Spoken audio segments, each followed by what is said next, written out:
Hello बच्चों, क्या हाल चाल। फाइनली वो सीरीज जिसका आपको बहुत इंतजार था, खासकर उन बच्चों को जिनको थोड़ा फास्ट सिलेबस या कहीं बैकलॉग हो गया है, माइंड मैप सीरीज को सबसे ज्यादा बेनिफिशियल वो बच्चे बना सकते हैं। इस सीरीज में आपको सब कुछ कराया जाएगा, फिजिकल केमिस्ट्री का एक कॉन्सेप्ट सिखाया जाएगा कि यार मैं सर खुद से रिवाइज नहीं कर पाता, तो बेटा इस सीरीज का नाम याद रखना। क्या है नाम? Mind map series. सर मोल निकालते कैसे हैं किसी भी आदमी का? सर मास ऑफ एक एटम आ गया, ये फॉर्मूला कभी सॉलिड लिक्विड के लिए मत यूज कर देना, नहीं तो बर्बाद हो जाओगे। क्या इससे सिलेक्शन हो जाएगा? इस सीरीज को ना बेटा अभी सितंबर से लेके टिल योर एग्जाम इसको बार बार आपको एज ए पॉडकास्ट सुनना है। इसलिए बोलते हैं मोटिवेशन जरूरी है, लेकिन सबसे ज्यादा जरूरी डिसिप्लिन है। हेलो बच्चों, क्या हाल चाल। तो कैसे हो आप सब लोग? फाइनली वो सीरीज जिसका आपको बहुत इंतजार था, खासकर उन बच्चों को जिनको थोड़ा फास्ट सिलेबस या कहीं बैकलॉग हो गया है, या खासकर इस सीरीज को, माइंड मैप सीरीज को सबसे ज्यादा बेनिफिशियल वो बच्चे बना सकते हैं जो क्लास 12th में है, जिनका अगले साल बोर्ड का ही पेपर है और 11th भी रिवाइज करना है, 12th भी बैलेंस करना है। सबसे मोस्ट बेनिफिशियरी जो सबसे ज्यादा आने वाले वो क्लास 12th के बच्चे हैं। तो खासकर इस सीरीज को स्ट्रिक्टली, मतलब बोलते ना, स्ट्रिक्टली फॉलो करो, कोई दिक्कत नहीं। इस सीरीज में आपको सब कुछ कराया जाएगा, फिजिकल केमिस्ट्री का एक कॉन्सेप्ट सिखाया जाएगा। बस इसके बाद होमवर्क यही होगा कि भैया आपको क्वेश्चंस करने हैं।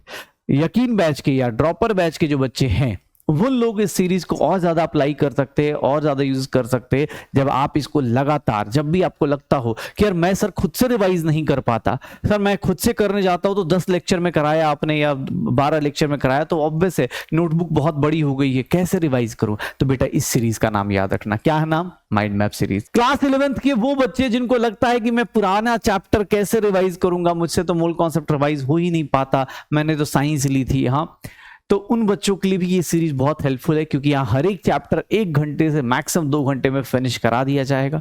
अगर आप रिवाइज करने में आपको प्रॉब्लम आती है तो आपको हाथ पकड़ के पूरा रिवाइज करा दिया जाएगा। लेकिन हाँ, क्या इससे सिलेक्शन हो जाएगा? सिलेक्शन होगा तभी होगा जब आप इसके ऊपर बैठे, जितने भी कॉन्सेप्ट्स हैं, जितने भी कॉन्सेप्ट्स आप सीखेंगे उसके ऊपर प्रैक्टिस करें, क्योंकि यहां पर प्रैक्टिस अब आपकी, यहां जो माइंड मैप सीरीज होने वाली है इसमें आपको सारे कॉन्सेप्ट सिखा दिए जाएंगे, आपको बार बार क्वेश्चन प्रैक्टिस करना है। अच्छा, दूसरी बात, चलो ये तो हो गया कि सीरीज को फॉलो क्यों करना है। और एक चीज और, इस सीरीज को ना बेटा अभी सितंबर से लेके टिल योर एग्जाम इसको बार बार आपको एज ए पॉडकास्ट सुनना है। बेटा गाने जैसे सुनते हो ना वैसे ही लगा लो और मूल कॉन्सेप्ट पूरा एकदम, हाँ, बहती हवा सा हूं मैं, ऐसे करे गाना जो चलता है वैसे ही आपको ये पूरा का पूरा चैप्टर बहता हुआ दिखेगा। आप उस गंगा में डूबो और अपना रिजल्ट लेके चले जाओ, ठीक है ना। इसको रिजल्ट तक एकदम अपने एग्जाम डे तक आप बार बार सुन सकते हो। इतनी बार सुन लो आपको पता चल जाए कि अरे यार ये चीज है, ऐसे ऐसे करना है, ऐसे ऐसे करना है। सोचो इससे बेहतरीन क्या होगा कि आपको 1 से 1.5 घंटे में हर एक चैप्टर रिवाइज कराया जा रहा है। तो बस इस सीरीज का बहुत फायदा उठाने के लिए आपको यही काम करना है, जितना हो सकता है इस सीरीज को अच्छे से यूटिलाइज कीजिए, ठीक है ना। नोटबुक बनाना है, नोट्स बनाने हैं या नहीं बनाने हैं, मैं जिन लोगों की राइटिंग अच्छी है या जो लोग वीडियो पॉज कर करके अटेम्प्ट कर सकते हैं, लिख सकते हैं, वो लोग वीडियो पॉज कर करके लिख लेंगे। जो लोगों को लगता है नहीं ऐसा मेरे पास नोट्स बनाने का भी टाइम नहीं है, पीडब्ल्यू ऐप में जाइए, ये सीरीज आपको फ्री में मिल जाएगी। आप उस सीरीज को आराम से एक एक करके सारे कुछ, मतलब एक एक चीज आराम से बताते जाइए, ठीक है ना। चाहे तो पीडीएफ डाउनलोड करके रख लीजिए अगर लगता है, और स्मार्ट बनना चाहते हैं, हर एक ऑप्शन है। लेकिन हाँ, एक चीज नहीं भूलनी है, वो है आपकी अपनी मंजिल। आपको ही पता है कि नीट 2025 हो चाहे 2026 हो, कोई भी आपका टारगेट हो, वो भूलना नहीं है। उसमें हमें अपना बेस्ट देना है, और वो बेस्ट की शुरुआत कहां से होती है? आपसे होती है। जब बेस्ट सोचते हो ना कि हाँ मैं अपना बेस्ट करूंगा, तो वो शुरुआत आप ही से होती है। हम टीचर्स तो बस आपको हेल्प कर सकते हैं, ये सीरीज आपको हेल्प कर सकती है। आपको एक चैप्टर में जहां आप पीछे होंगे वहां आपको आगे लाके खड़ा कर देगी, लेकिन सर आप खुद की हेल्प खुद करेंगे। आपको ये सीरीज अच्छे से फॉलो करनी है, क्योंकि आज पहला दिन है और सर मैं तो पूरा अच्छे से फॉलो करूंगा, पहले दिन तो सर मूल कॉन्सेप्ट में तो सब फॉलो करूंगा। 10 लेक्चर के बाद जब आते हैं तो हमें दिखता है कि बच्चे नहीं यार उतनी कंटिन्यूअसली नहीं आ रहे, इसका मतलब क्या हो जाता है? इसलिए बोलते हैं मोटिवेशन जरूरी है, लेकिन सबसे ज्यादा जरूरी डिसिप्लिन है। तो आप इस सीरीज का एकदम रिमाइंडर लगा लीजिए, 1-1.5 घंटे में पूरा चैप्टर रिवाइज कीजिए एकदम मस्त पॉडकास्ट की तरह, और टिल योर सिलेक्शन सुनते रहिए। ओके, तो चलिए शुरू करते हैं इस सीरीज में। आज हमारा पहला चैप्टर है, वन शॉट में हम जो करने वाले हैं वो है some basic concepts of chemistry, और जिसका दूसरा नाम होता है मोल कॉन्सेप्ट, जिसका दूसरा नाम होता है मोल कॉन्सेप्ट। अगर मैं इसी चैप्टर को आप लोग कहीं पढ़ेंगे तो इसको यही बोला जाएगा, मोल कॉन्सेप्ट नाम से बोला जाएगा।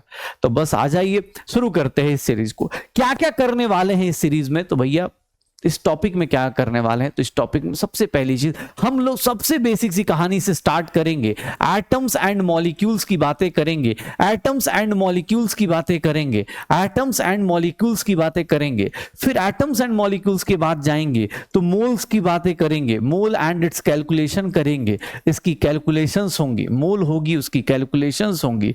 और अगर मैं इस चैप्टर को देखूं तो यहां पर कुछ स्टोइक्योमेट्री होगी, स्टोइक्योमेट्री होगी, स्टोइक्योमेट्री होगी, और जो छोटी छोटी चीजें एनसीईआरटी की हैं, और साथ साथ में जैसे और भी चीजें होंगी बीच बीच में, बट एक मेजर कॉन्सेप्ट बता रहा हूं जो बीच बीच में आएंगी। ठीक है, अब जैसे कोई बोले सर आपने लॉज नहीं लिखा, सब आएगा बेटा, टेंशन नहीं लेने का, आपको सब कुछ मिलेगा। बस ये मेजर 4 टॉपिक्स हैं जिसमें ये पूरा चैप्टर डिवाइड होगा। मेजर ये 4 टॉपिक्स हैं जिसमें पूरा चैप्टर डिवाइड होगा। तो बस भैया दिमाग की बत्ती एकदम खोल दीजिए, जला लीजिए कि भैया अब पढ़ना चालू करते हैं। ओके, तो ये हमारा पूरा चैप्टर है जिससे मिनिमम आपको मिनिमम 2 क्वेश्चन मिल जाएंगे। 2 क्वेश्चन इन नीट, ये आपको 2 क्वेश्चन नीट में मिलने श्योर हैं। इन 2 क्वेश्चंस को आप कर सकते हैं बिना किसी प्रॉब्लम के। बस सीरीज को ध्यान से सुनिए, इस चैप्टर को ध्यान से सुनिए और कोशिश कीजिएगा बस जाके PYQs लगा लीजिए। और जो भी आपको भी टाइम है, अगर हम लोग बात करें तो अभी आपके पास टाइम है सितंबर, अक्टूबर, नवंबर, दिसंबर, जनवरी, फरवरी, मार्च, अप्रैल। हाँ, तो आप जितना ज्यादा चाहें उसके ऊपर क्वेश्चंस लगाइए। 2 क्वेश्चन ये चैप्टर अभी के अभी करके देगा आपको, तो कोशिश कीजिएगा आप सब लोग कि इसको स्टार्ट करते हैं। हाँ, साथ साथ में शुरू करते हैं। तो चलो, सबसे पहली बात हम लोग सबसे बेसिक सी चीज से शुरुआत करते हैं। मैटर क्या होता है सर? इस क्लास को, इस चैप्टर को एनसीईआरटी में देखेंगे, सबसे बेसिक सी चीज से शुरुआत होती है। मैटर जिसके पास क्या होना चाहिए, वॉल्यूम होना चाहिए या शेप होना चाहिए, और दूसरा उसके पास मास होना चाहिए। ये 2 कंडीशंस होनी चाहिए, तभी जाके आपका क्या होगा, वो मैटर कहलाएगा। कोई भी क्वांटिटी इसके मास है और अपना वॉल्यूम है, उसी को मैटर बोलते हैं। मैटर को हम 2 पार्ट में डिवाइड कर देते हैं, इसकी क्लासिफिकेशन हम 2 पार्ट में कर देते हैं। एक हम लोग बोल देते हैं फिजिकल क्लासिफिकेशन, एक हम लोग बोल देते हैं फिजिकल क्लासिफिकेशन। मैटर का क्लासिफिकेशन जब किया जाता है तो फिजिकल क्लासिफिकेशन, और दूसरा क्लासिफिकेशन जो आता है that is known as chemical classification. Physical classification बेटा, केमिस्ट्री में जब भी फिजिकल की बात की जाए, मतलब जो आप नेकेड आई से ऑब्जर्व कर सकते हो। फिजिकल क्लासिफिकेशन में मैटर को हम लोग डिवाइड करते हैं तो मेजर 3 पार्ट में डिवाइड करते हैं। सॉलिड 3 पार्ट में डिवाइड करते हैं, दूसरा लिक्विड और तीसरा gas. Solid, liquid and third one is gas. Gas के बीच में डिवाइड कर दिया जाता है। सॉलिड, लिक्विड, गैस में डिफाइन करने का एक सिंपल सा तरीका होता है। फिजिकल क्लासिफिकेशन देखेंगे तो सॉलिड, लिक्विड, गैस में डिफाइन होगा। और सॉलिड, लिक्विड, गैस किसी भी स्टेट ऑफ मैटर को डिफाइन करने के लिए 2 टर्म होते हैं बेटा, ध्यान सुनिएगा। फिजिकल क्लासिफिकेशन में 2 टर्म होते हैं। एक होता है इंटरमॉलिक्यूलर फोर्स। इंटरमॉलिक्यूलर फोर्स बेटा, जो लोग नहीं जानते प्लीज यहां साइड में लिख लीजिएगा। इंटरमॉलिक्यूलर फोर्स, इंटरमॉलिक्यूलर फोर्स ये क्या करता है सर? ये फोर्स ऑफ अट्रैक्शन होता है। इंटरमॉलिक्यूलर फोर्स ऑफ अट्रैक्शन होता है किसके बीच में? Between 2 molecules. ये 2 लोगों को क्या करने की कोशिश करता है? साथ साथ रखने की कोशिश करता है। Tries to keep molecules, particles together. अगर मैं बोलूं इंटरमॉलिक्यूलर फोर्स ज्यादा है, इसका मतलब आपका सर इंटरमॉलिक्यूलर फोर्स ज्यादा है मतलब फोर्स ऑफ अट्रैक्शन ज्यादा है। लेकिन इसी के अपोजिट एक बंदा और आता है जिसका नाम होता है थर्मल एनर्जी, जिसका नाम होता है थर्मल एनर्जी। ध्यान से देखिएगा थर्मल एनर्जी को, ध्यान से देखिएगा थर्मल एनर्जी को, जिसको शॉर्टकट में हम लोग TE लिख देंगे, थर्मल एनर्जी। फिजिकल क्लासिफिकेशन में कोई बोले कि सर इतना शॉर्टकट में, क्योंकि ऑब्वियस है बेटा, अभी आप वही बोल रहा हो ना। अब आपको चैप्टर कैसा चाहिए? एकदम क्रिस्पी, तो भैया एकदम छोटे छोटे में सब कुछ शॉर्ट नोट्स यहीं पे बन जाएंगे।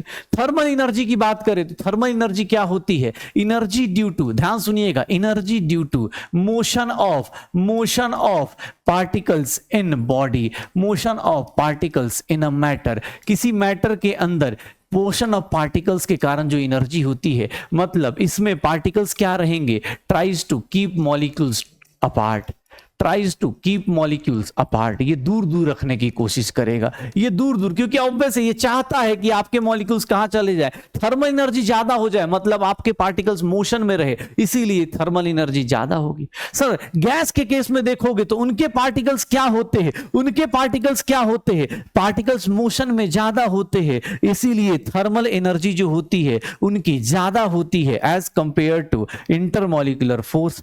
गैस अगर डिफाइन करना हो तो गैस स्टेट कैसे डिफाइन होगा, जहां पर थर्मल एनर्जी ज्यादा होगी इंटरमॉलिक्यूलर फोर्स के।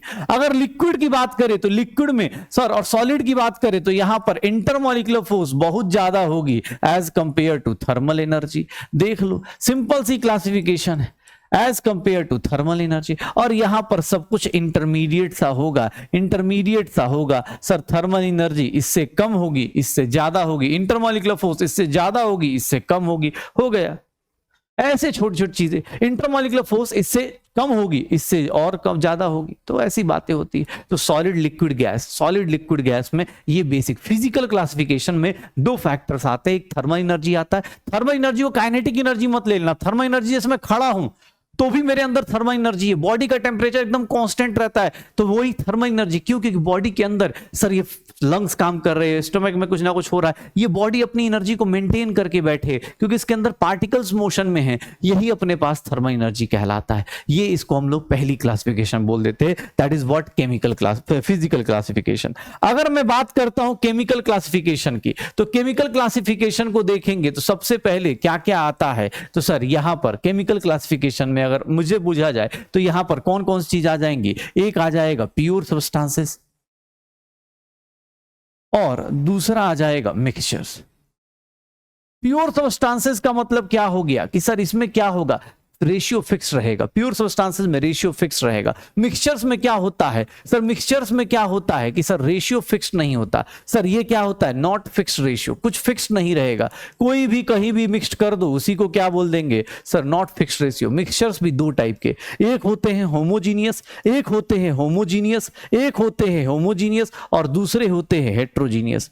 होमोजीनियस मिक्सचर का मतलब क्या हो जाता है, होमोजीनियस मिक्सचर का मतलब क्या हो जाता है, ध्यान सुनना, होमोजीनियस मिक्सचर का मतलब होता है कि सर इसका कंपोजिशन यूनिफॉर्म कंपोजिशन रहेगा, यूनिफॉर्म कंपोजिशन रहेगा, ये इसका कंपोजिशन क्या रहेगा, यूनिफॉर्म कंपोजिशन रहेगा थ्रू आउट द मिक्सचर। ये क्या रहेगा, नॉन यूनिफॉर्म कंपोजिशन रहेगा, नॉन यूनिफॉर्म कंपोजिशन रहता है होमोजीनियस और हेट्रोजीनियस मिक्सचर में।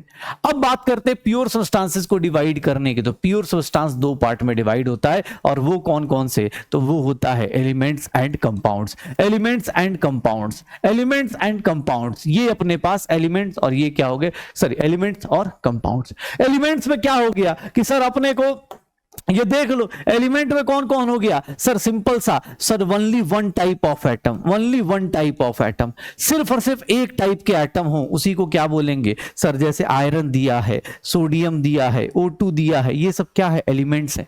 कंपाउंड्स का मतलब क्या होता है, more than one type of atom, more than one type of atom, मतलब एक से ज्यादा एटम, लेकिन कैसे, in a fixed ratio, in a fixed ratio, ध्यान सुनिएगा, इन अ फिक्स्ड रेशियो, इनमें फिक्स्ड रेशियो, जैसे H2O लिखा है कंपाउंड है, CO2 लिखा है कंपाउंड है, तो ये क्या हो जाते हैं हमारा बेसिक क्लासिफिकेशन। मैटर उसकी क्लासिफिकेशन, मैं साइड हो जाता हूं, जिसको स्क्रीनशॉट लेना है ले सकता है, मैटर उसकी क्लासिफिकेशन देख लो, मैटर उसकी क्लासिफिकेशन देख लो पक्का। तो फिजिकल क्लासिफिकेशन, केमिकल क्लासिफिकेशन, ऐसी बातें की जाएंगी। फिर मुझसे बोला गया कि सर मैटर की क्लासिफिकेशन हो गई, मैटर की क्लासिफिकेशन हो गई, ध्यान सुनिएगा, मैटर की क्लासिफिकेशन हो गई।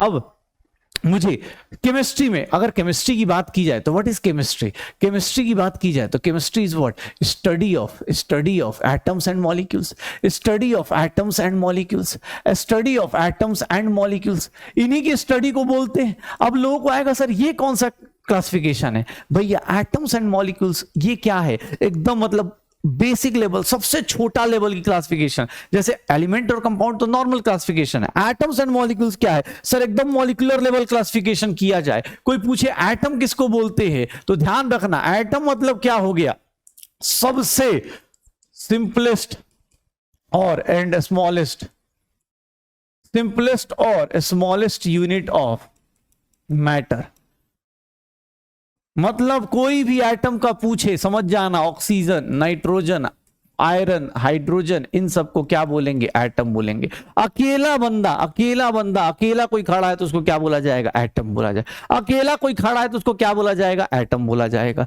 फिर किसने बोल दिया सर मॉलिक्यूल किसको बोलेंगे? तो मॉलिक्यूल इज नथिंग, ध्यान सुनिएगा, molecule is nothing more than one atom की कहानी को, एक से ज्यादा एटम की कहानी को, मोर देन वन एटम, सर उसी को क्या बोलते हैं? मॉलिक्यूल। जैसे O2 लिख दिया, N2 लिख दिया, O2 लिख दिया, N2 लिख दिया, हाइड्रोजन लिख दिया, H2O लिख दिया, CO2 लिख दिया, आयरन ऑक्साइड, फेरिक ऑक्साइड लिख दिया, ये सब देख लो, इसको क्या बोलेंगे? मॉलिक्यूल। सर एक से ज्यादा एटम हुए तो मॉलिक्यूल, और एक एटम है तो एटम।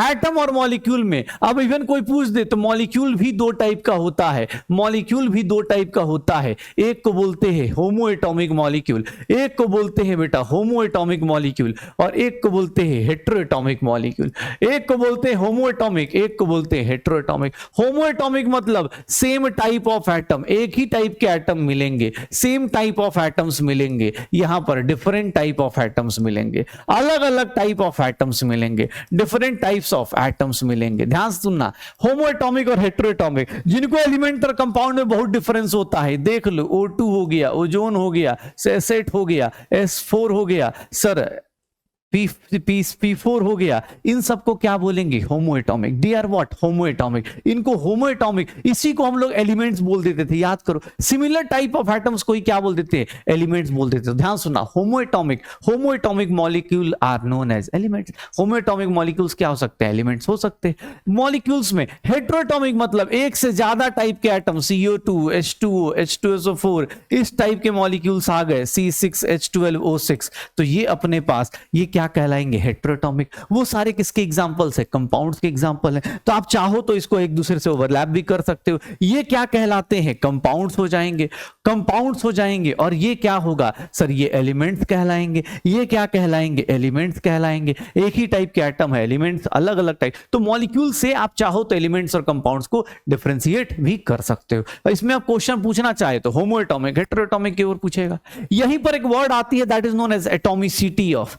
एटॉमिसिटी, एटॉमिसिटी क्या होता है? Sir atomicity is nothing, number of atoms of, number of atoms, number of atoms. अब मैं जैसे किसी भी एटॉमिसिटी पूछना शुरू करूं, O2 की एटॉमिसिटी बताओ, एटॉमिसिटी अगर बतानी है तो देखो, इसके केस में तो सीधा सीधा 2 हो गया, S8 की बतानी है 8 हो गया, P4 की बतानी है 4 हो गया। लेकिन एक बात बताओ, अगर मैं ऐसा लिख सकता हूं ना एटॉमिसिटी अपने पास, अगर मैं C12 H22 O11 की बात करूं, यहां पर एक एक इंडिविजुअल की एटॉमिसिटी भी पूछा जा सकता है। ये हेट्रोएटॉमिक है, ये होमोएटॉमिक है, कोई टेंशन नहीं। लेकिन हेट्रोएटॉमिक में एटॉमिसिटी अगर कोई नॉर्मल पूछेगा तो सर सबको ऐड कर दीजिए, पूरे मॉलिक्यूल को ऐड कर दीजिए, कितना हो जाएगा सर? 2 2 4 5 और ये 45। लेकिन यहां चाहे तो क्या पूछ सकते हैं? एटॉमिसिटी ऑफ कार्बन भी पूछ सकते हैं। मतलब कार्बन के कितने एटम्स, कार्बन के कितने एटम्स, हाइड्रोजन के कितने एटम्स, ये भी क्वेश्चन आ सकता है कि भैया हाइड्रोजन के कितने एटम्स, कितने? 22।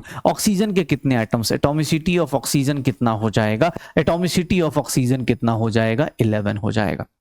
तो ये देख लो sir, homo atomic, hetero atomic molecule. ये मतलब एक चीज बताओ, हम लोग बार बार एक फॉर्मूला लिख लेते हैं कि सर आपको ना, एक सिंपल सी बात है, ये मॉलिक्यूल है, ये मॉलिक्यूल है, ये जो नीचे लिखा होता है ना बेटा, इसी को क्या बोलते हैं? ये जो नीचे लिखा होता है उसी को क्या बोलते हैं? एटॉमिसिटी बोलते हैं। उसी को क्या बोलते हैं? एटॉमिसिटी बोलते हैं। ये जो नीचे लिखा है ना, एटम है, इसका सिंबल हो गया, ये एटम है, सिंबल हो गया, उसके नीचे जो लिखा है उसकी एटॉमिसिटी है, उसकी एटॉमिसिटी है। यहां कार्बन का एटॉमिसिटी पूछे 1, ऑक्सीजन का 2, हाइड्रोजन का 2, हाइड्रोजन का 1। तो यहां पर एक शॉर्टकट बना लेते हैं कि ध्यान सुनिएगा, क्योंकि आपको मैथ्स का एक बेसिक सी चीज समझाने की कोशिश कर रहा हूं। अगर मॉलिक्यूल से एटम में जा रहे हैं या एटम से मॉलिक्यूल में जा रहे हैं, तो अगर आप मॉलिक्यूल से एटम में जाएंगे, अगर आप मॉलिक्यूल से एटम में जाएंगे, ध्यान सुनिएगा, अगर आप मॉलिक्यूल से एटम में जाएंगे तो आपको मल्टीप्लाई करनी पड़ेगी। अगर मॉलिक्यूल से एटम निकालते हैं तो एटॉमिसिटी से मल्टीप्लाई करो, और एटम से अगर मॉलिक्यूल निकालते हैं तो सर डिवाइडेड बाय एटॉमिसिटी करनी होती है। आप उसकी एटॉमिसिटी से डिवाइड कर दो,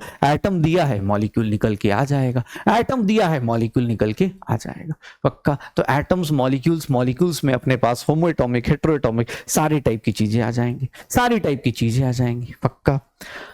अब आते हैं किसी एटम का रिप्रेजेंटेशन। अब चलो एटम की बात करते हैं, एटम की बात करते हैं। एटम को रिप्रेजेंट कैसे किया जाता है? देखिएगा, कोई एटम है, ध्यान सुनिए, कोई एटम है तो उसके पास तीन पार्ट होते हैं। एक उसका होता है सिंबल, एक होता है उसका सिंबल, एक होता है उसका एटॉमिक नंबर, एक होता है उसका एटॉमिक नंबर, और एक होता है उसका एटॉमिक नंबर जेड, जेड से रिप्रेजेंट करते हैं, और एक होता है मास नंबर। ध्यान सुनिएगा, एटॉमिक नंबर, मास नंबर, इसको ए से रिप्रेजेंट करते हैं। सिंबल आप सबको पीरियोडिक टेबल में मिल जाता है, एटॉमिक नंबर जेड से, मास नंबर ए से। एटॉमिक नंबर कैसे लिखते? तो सर ये किसको रिप्रेजेंट करते हैं? नंबर ऑफ प्रोटॉन्स बताता है, number of protons present in nucleus of an atom. किसी के न्यूक्लियस में, किसी न्यूक्लियस ऑफ एन एटम में कितने नंबर ऑफ प्रोटॉन्स हैं, इसको हम बोल देते हैं नंबर ऑफ न्यूक्लियॉन्स। न्यूक्लियॉन्स मतलब, न्यूक्लियॉन्स का मतलब protons plus neutrons, protons plus neutrons in nucleus of an atom. मतलब एटम के पास जो भी है उसके न्यूक्लियस में ही है, इसीलिए जेड का नंबर हो, Z is nothing, number of proton को रिप्रेजेंट करता है, ये पी से लिख देते हैं, और इसको पी प्लस एन लिख देते हैं कि सर ये प्रोटॉन प्लस न्यूट्रॉन होगा। एटम के दो सिंबल होते हैं, ध्यान सुनिए, सिंबल की बात, अगर ये सिंबल है तो जेड हमेशा नीचे और ए हमेशा ऊपर। ये हमेशा कहां लिखा जाएगा, याद रखना, वो साइड में लिखा जाए सुपर स्क्रिप्ट, ये हमेशा कहां लिखा जाएगा, ऊपर लिखा जाएगा।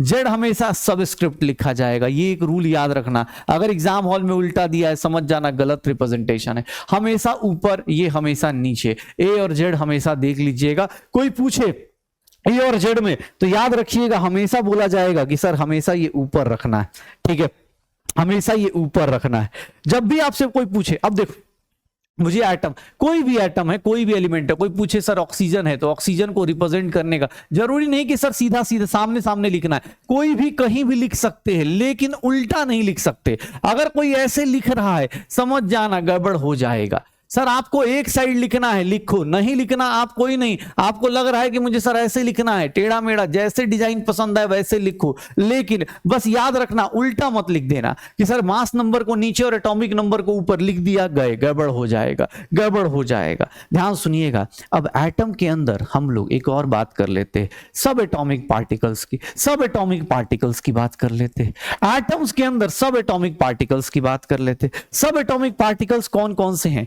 एटम के अंदर तीन पार्टिकल्स जो हमें पढ़े जाते हैं या पढ़ाए जाते हैं, ऐसे तो बहुत सारे होते हैं, आज के टाइम में बहुत एटम को मतलब हमने खोल खाल के बर्बाद कर दिया है, लेकिन अभी के लिए हमें तीन पार्टिकल्स हमारे सिलेबस में, उन्हीं को हम जानेंगे, उन्हीं को हम लोग पढ़ेंगे। कौन कौन से तीन पार्टिकल्स हैं? ध्यान सुनिएगा, सबसे पहला आता है इलेक्ट्रॉन, ध्यान सुनिएगा इलेक्ट्रॉन, दूसरा आता है प्रोटॉन, और तीसरा आता है न्यूट्रॉन। इलेक्ट्रॉन, प्रोटॉन, न्यूट्रॉन, इसको ई से रिप्रेजेंट करेंगे या ई माइनस से, प्रोटॉन को पी से रिप्रेजेंट करेंगे या ई प्लस से, और न्यूट्रॉन को एन से रिप्रेजेंट किया जाता है। सब एटॉमिक पार्टिकल्स के ऊपर अगर मैं चार्ज की बात करूंगा तो इसके ऊपर चार्ज आता है -1.6 इंटू 10 की पावर -19 कूलम, ये +1.6 इंटू 10 की पावर +19 कूलम, सॉरी माइनस 10 की पावर -19 कूलम, और इसके ऊपर कोई चार्ज नहीं, ये न्यूट्रल होता है तो ये 0 हो गया। ध्यान सुनिएगा, ये चार्ज है, ये इस चार्ज को हम लोग कभी कभी लिख भी देते हैं, इस चार्ज को हम लोग एब्सोल्यूट चार्ज लिखते हैं। ये चार्ज क्या कहलाता है? Absolute charge, exact value of charge. लेकिन बार बार ये वैल्यू कौन लिखे? तो यहां पर एक वर्ड लेके आते हैं हम लोग, that is known as relative charge. याद रखिएगा ये चीज रिलेटिव चार्ज, जहां पर इलेक्ट्रॉन के चार्ज को हम लोग -1, इसके चार्ज को +1 और इसके चार्ज को तो 0 ही कंसीडर करते। याद रखिएगा इसका कोई यूनिट नहीं है, इसका कूलम यूनिट है, इसका कोई यूनिट नहीं होता है। रिलेटिव चार्ज मतलब जैसे मुझे बार बार लिखना है, अब मान लो कहीं क्लोरीन -1 लिखा है तो इसका मतलब इसका चार्ज -1 कूलम नहीं है, ये सिर्फ रिलेटिवली बता रहा है कि नॉर्मल क्लोरीन से इस क्लोरीन को देखेंगे तो एक इलेक्ट्रॉन क्या होगा? ज्यादा होगा। -1 कूलम चार्ज नहीं बोल सकते आप, ये एक रिलेटिव चार्ज होता है, तो याद रखिएगा ये एक रिलेटिव चार्ज है। फिर कोई पूछ दे कि नहीं सर रिलेटिव चार्ज, अब मास बताइए, तो एब्सोल्यूट मास देखेंगे, तो एब्सोल्यूट मास भी हम कंसीडर कर सकते हैं। एब्सोल्यूट मास देखेंगे तो इसका एब्सोल्यूट मास होता है 9.1 इंटू 10 की पावर -1, 31 kg। 10 की पावर माइनस 31 kg, 1.67 इंटू 10 की पावर माइनस 20 हाँ 27 kg। और अगर मैं इसकी बात देखूं तो 1.67 इंटू 10 की power minus 27 kg। Mass of proton और न्यूट्रॉन को हम ऑलमोस्ट बराबर लेते हैं। रीजन क्या होता है कि भैया यहां पर थोड़ा सा ही चेंज होता है, जब एटॉमिक स्ट्रक्चर करेंगे वहां पर हम लोग देखेंगे। लेकिन हाँ, रिलेटिव मास देखिए, बार बार मुझे ये इतना बड़ा मास नहीं लेना, मुझे शॉर्टकट यूज करना है। जैसे शॉर्टकट क्यों यूज करना है आपको पता, आज के टाइम पे ओके बेटा, ओके वे वाई था, आज के टाइम पे पहले ओके किया गया, आज के टाइम पे के कर दिया गया। तो जैसे आप अपने मैसेज में शॉर्टकट करते जा रहे हो, वैसे ही साइंटिस्ट लोगों ने बोला कि यार इतना बड़ा बड़ा मास कोई नहीं लेगा, इसको 1 AMU लेंगे, इसको 1 AMU कंसीडर कर लेंगे। ये कितना हो जाएगा, 1 upon 1837 times approximately 0 AMU consider किया जाएगा। इसीलिए देखोगे, देख लो AMU क्या है sir, AMU is nothing, atomic mass unit. ये क्या है, एटॉमिक मास यूनिट। AMU क्या है, atomic mass unit. AMU is what, atomic mass unit. पक्का ये मास of proton, mass of neutron को 1 लेंगे, लेकिन हाँ रिलेटिव मास कितना हो जाएगा, 0 AMU कंसीडर किया जाएगा। तो इलेक्ट्रॉन, प्रोटॉन, न्यूट्रॉन, इन सब के मासेस को देख लो, रिलेटिव चार्ज को देख लो। बेटा एक एक स्लाइड को ना, आप जो लोग नहीं अभी नोट्स डाउनलोड कर पाएंगे या कुछ भी, तो आप प्लीज पिक्चर लेते जाइएगा ताकि आपका चीज आसानी से कंप्लीट हो पाए, आपको लग जाए।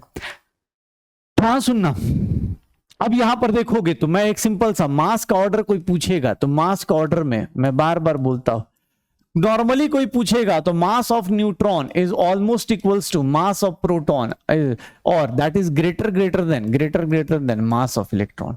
ये हमसे कोई भी पूछेगा तो बताएंगे। लेकिन बट अगर कोई पूछ दे नहीं सर स्पेसिफिकली पूछे कि नहीं सर स्पेसिफिकली ऑर्डर बताइए, तो याद रखिएगा मास ऑफ न्यूट्रॉन थोड़ा सा ज्यादा होता है as compare to mass of proton, as compare to mass of electron. अगर पूछ दे नहीं सर पक्का बताइए इन दोनों में कौन ज्यादा होगा, तो न्यूट्रॉन का मास थोड़ा सा ज्यादा होता है, बहुत छोटा सा। हम ऐसे अपने कैलकुलेशन के लिए हमेशा इक्वल लेके चलेंगे। इवन देखना ध्यान से, जब मास ऑफ एटम निकालते हैं, मास ऑफ एटम निकाला जाता है, मास ऑफ एन एटम किसके कारण होगा sir, mass of an atom sir, mass due to, ध्यान सुनिएगा, मास ड्यू टू प्रोटॉन्स के कारण होगा, न्यूट्रॉन्स के कारण होगा। इलेक्ट्रॉन्स का मास कंसीडर नहीं किया जाता है, मास ड्यू टू एटम्स में इलेक्ट्रॉन्स का मास नेग्लेक्ट कर दिया जाता है, बेचारा बहुत कम होता है, इसको कोई कंसीडर ही नहीं करता। तो हमेशा अगर मास ऑफ एन एटम पूछा गया तो आप प्रोटॉन और न्यूट्रॉन को ऐड करते, मास ऑफ प्रोटॉन और न्यूट्रॉन को ऐड करते हैं, इलेक्ट्रॉन को क्या कर देते हैं, नेग्लेक्ट कर देते हैं, इलेक्ट्रॉन को क्या करते हैं, नेग्लेक्ट कर देते हैं। अब यहीं पर आप चाहें तो ये भी कर सकते हैं, ध्यान सुनिएगा। अगर मैं आपसे पूछ देता हूं एक एटम का मास बताइए, मास ऑफ एन एटम, एक एटम का मास बताइए, तो mass due to proton into number of proton, mass due to neutron into number of neutron लिख सकते हैं। सर मास प्रोटॉन और न्यूट्रॉन का इक्वल है, तो एक काम करते हैं मास ऑफ प्रोटॉन कॉमन ले लेते हैं और यहां पर number of protons plus number of neutrons कर देते हैं, और इसी को क्या लिख देते हैं सर, मास ऑफ प्रोटॉन लिख लो चाहे मास ऑफ न्यूट्रॉन लिख दो, इनटू इसी को क्या बोल देते हैं, नंबर ऑफ प्रोटॉन्स प्लस इसको मास नंबर बोला जाता है, इसी को मास नंबर बोला जाता है क्या। तो आगे से ध्यान रखना, किसी भी एटम का मास पूछा जाए, सर अगर कोई पूछ दे एब्सोल्यूट मास बताइए किसी एटम का एब्सोल्यूट मास बताइए of an atom of an element, किसी एलिमेंट के एक एटम का मास बताइए, तो कुछ नहीं, जो भी उसका मास नंबर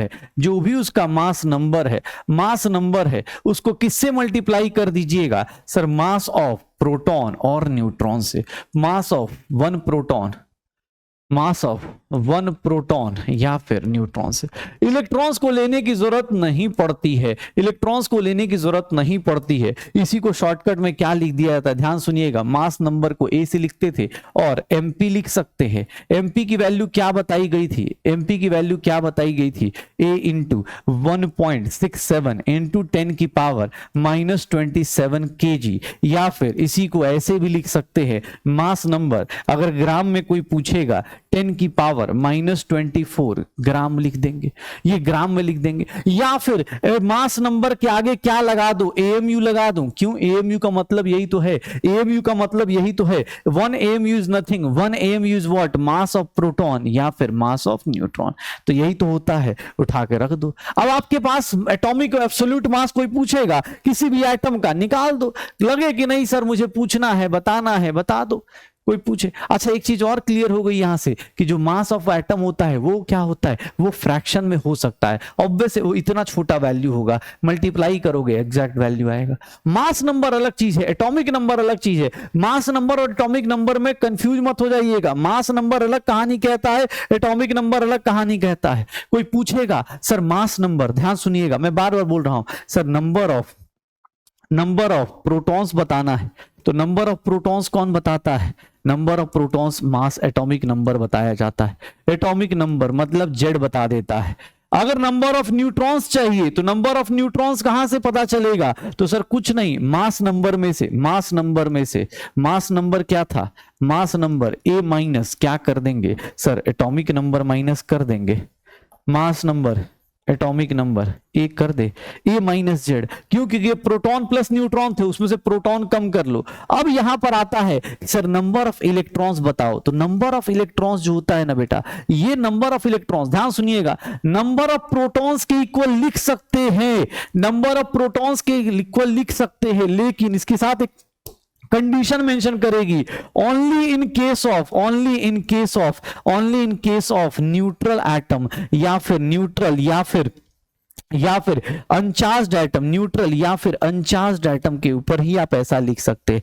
अगर किसी एटम के ऊपर कोई चार्ज नहीं लगा है तो उस केस में सर इलेक्ट्रॉन जो होगा वो प्रोटॉन के इक्वल होगा, इलेक्ट्रॉन प्रोटॉन के इक्वल होगा। लेकिन अगर चार्ज लग गया, अगर आपके एटम के ऊपर चार्ज लग गया तो इलेक्ट्रॉन्स का नंबर चेंज हो जाता है। प्रोटॉन्स किसके बराबर है sir, P is nothing, Z के बराबर, नंबर ऑफ प्रोटॉन्स जेड के बराबर। सर ए माइनस जेड के बराबर कौन हो जाएगा सर, न्यूट्रॉन हो जाएंगे। तो प्रोटॉन्स का नंबर निकालना, न्यूट्रॉन्स का नंबर निकालना फिक्स है, लेकिन इलेक्ट्रॉन्स के लिए थोड़ी एक कंडीशन आ जाती है। अगर आपका न्यूट्रल चार्ज है, मतलब आपके ऊपर कोई कहानी नहीं, आपके ऊपर कोई चार्ज नहीं, तो उस केस में आप बोल सकते हैं कि भैया नंबर ऑफ इलेक्ट्रॉन किसके बराबर, नंबर ऑफ प्रोटॉन्स के। लेकिन in case of charged atom, ध्यान से देखिएगा, in case of charged atom के केस में अगर अपने पास पॉजिटिवली चार्ज है, अगर मैं बोल दूं पॉजिटिवली चार्ज एटम है, उसी को हम लोग क्या नाम दे देते हैं, पॉजिटिवली चार्ज एटम। अगर हम लिखते हैं पॉजिटिवली चार्ज एटम, या फिर इसी को हम लोग बोल देते हैं कैटायंस बोल देते हैं। दूसरा होता है नेगेटिवली चार्ज्ड एटम,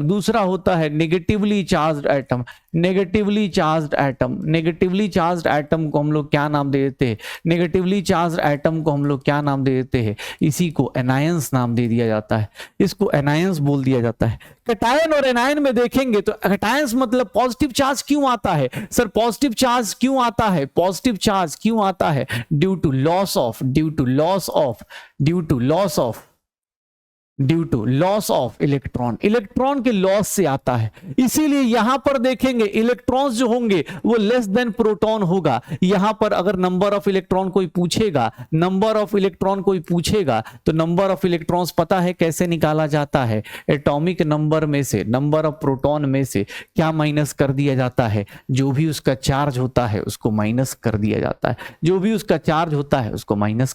है, तो पॉजिटिवली चार्ज एटम को ही कैटायंस बोलते हैं। उसमें पॉजिटिव चार्ज होगा, क्यों, क्योंकि आप इलेक्ट्रॉन लॉस करते हो, इसीलिए इलेक्ट्रॉन का नंबर प्रोटॉन से कम। नेगेटिवली चार्ज है तो निगेटिवली चार्ज के बारे में क्या लिखेंगे कि सर ये निगेटिव चार्ज क्यों आ रहा है, निगेटिव चार्ज किसके कारण आ रहा है, negative charge due to negative charge due to gain of electron, negative charge due to gain of electron. मतलब यहां पर अगर आपसे कोई पूछेगा इलेक्ट्रॉन का नंबर ज्यादा है एज कंपेयर टू प्रोटॉन, और यहां पर अगर आपसे कोई पूछ दे कि सर नंबर ऑफ इलेक्ट्रॉन्स बताओ, तो नंबर ऑफ इलेक्ट्रॉन्स किसके बराबर होगा, सर एटॉमिक नंबर और क्या करना है, तो यहां सर प्लस करना है, चार्ज का मॉड लगा दीजिएगा, आंसर आ जाएगा। तो ये निगेटिवली चार्ज एटम्स हो जाएंगे, एनायंस हो जाएंगे, ये अपने पास आ जाएगा नंबर ऑफ इलेक्ट्रॉन्स। फिर अब जब इलेक्ट्रॉन प्रोटॉन्स की बात हो ही रही है तो मैं कुछ वर्ड्स याद कराता हूं आपको, कुछ चीजें याद रखिएगा।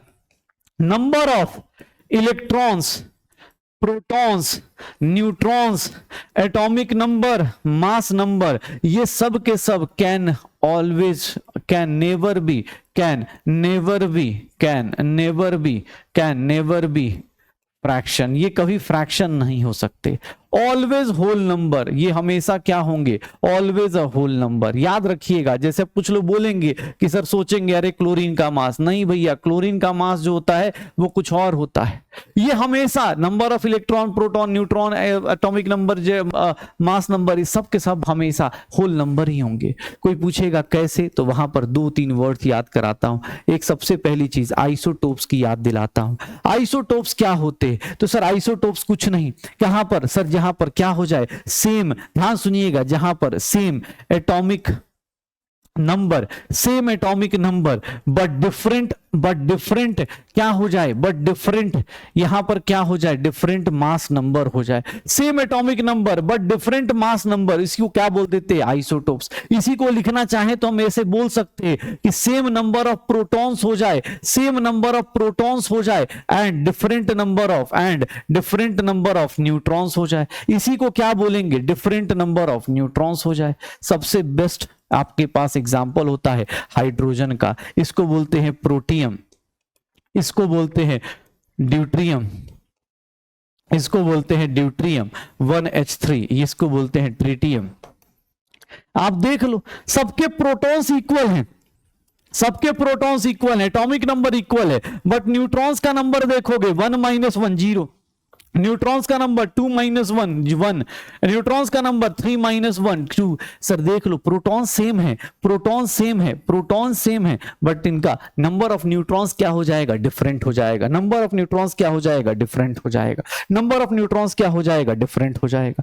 इनकी same physical properties, same chemical properties, reaction same type से करते हैं ये लोग, सेम केमिकल प्रॉपर्टीज होती हैं इनकी, केमिकल प्रॉपर्टीज सेम होंगी बट डिफरेंट फिजिकल प्रॉपर्टीज। इनकी फिजिकल प्रॉपर्टीज अलग अलग हो जाएंगे, फिजिकल प्रॉपर्टीज अलग अलग हो जाती हैं, इनकी फिजिकल प्रॉपर्टीज अलग अलग हो जाती हैं। इनके केस में देखोगे तो जो हेवियर आइसोटोप्स होता है, इन जनरल बोल देता हूं, इन जनरल जो हेवियर आइसोटोप होता है, हेवियर आइसोटोप, जो इनका हेवियर आइसोटोप है, हेवियर आइसोटोप्स जो होते हैं, इन जनरल जो हेवियर आइसोटोप्स होते हैं, हेवियर आइसोटोप्स वो किस तरह होते हैं, will be radio active in nature. वो हेवियर आइसोटोप्स मेनली क्या हो जाते हैं, इनके रेडियो एक्टिव इन नेचर हो जाते हैं।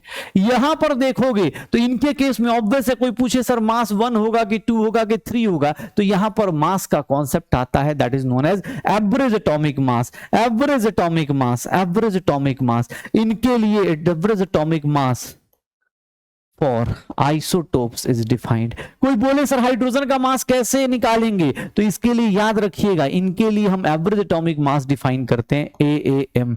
यहीं पर देखोगे किसी का भी मास नंबर, किसी का भी एटॉमिक नंबर फ्रैक्शन में नहीं आता, बट बिकॉज ऑफ एवरेजिंग हमें क्या करना पड़ जाता है, बिकॉज जब हम एवरेज करते हैं तो उस केस में हमें क्या करना पड़ता है, उस केस में हमें एवरेज एटॉमिक मास निकालना पड़ता है।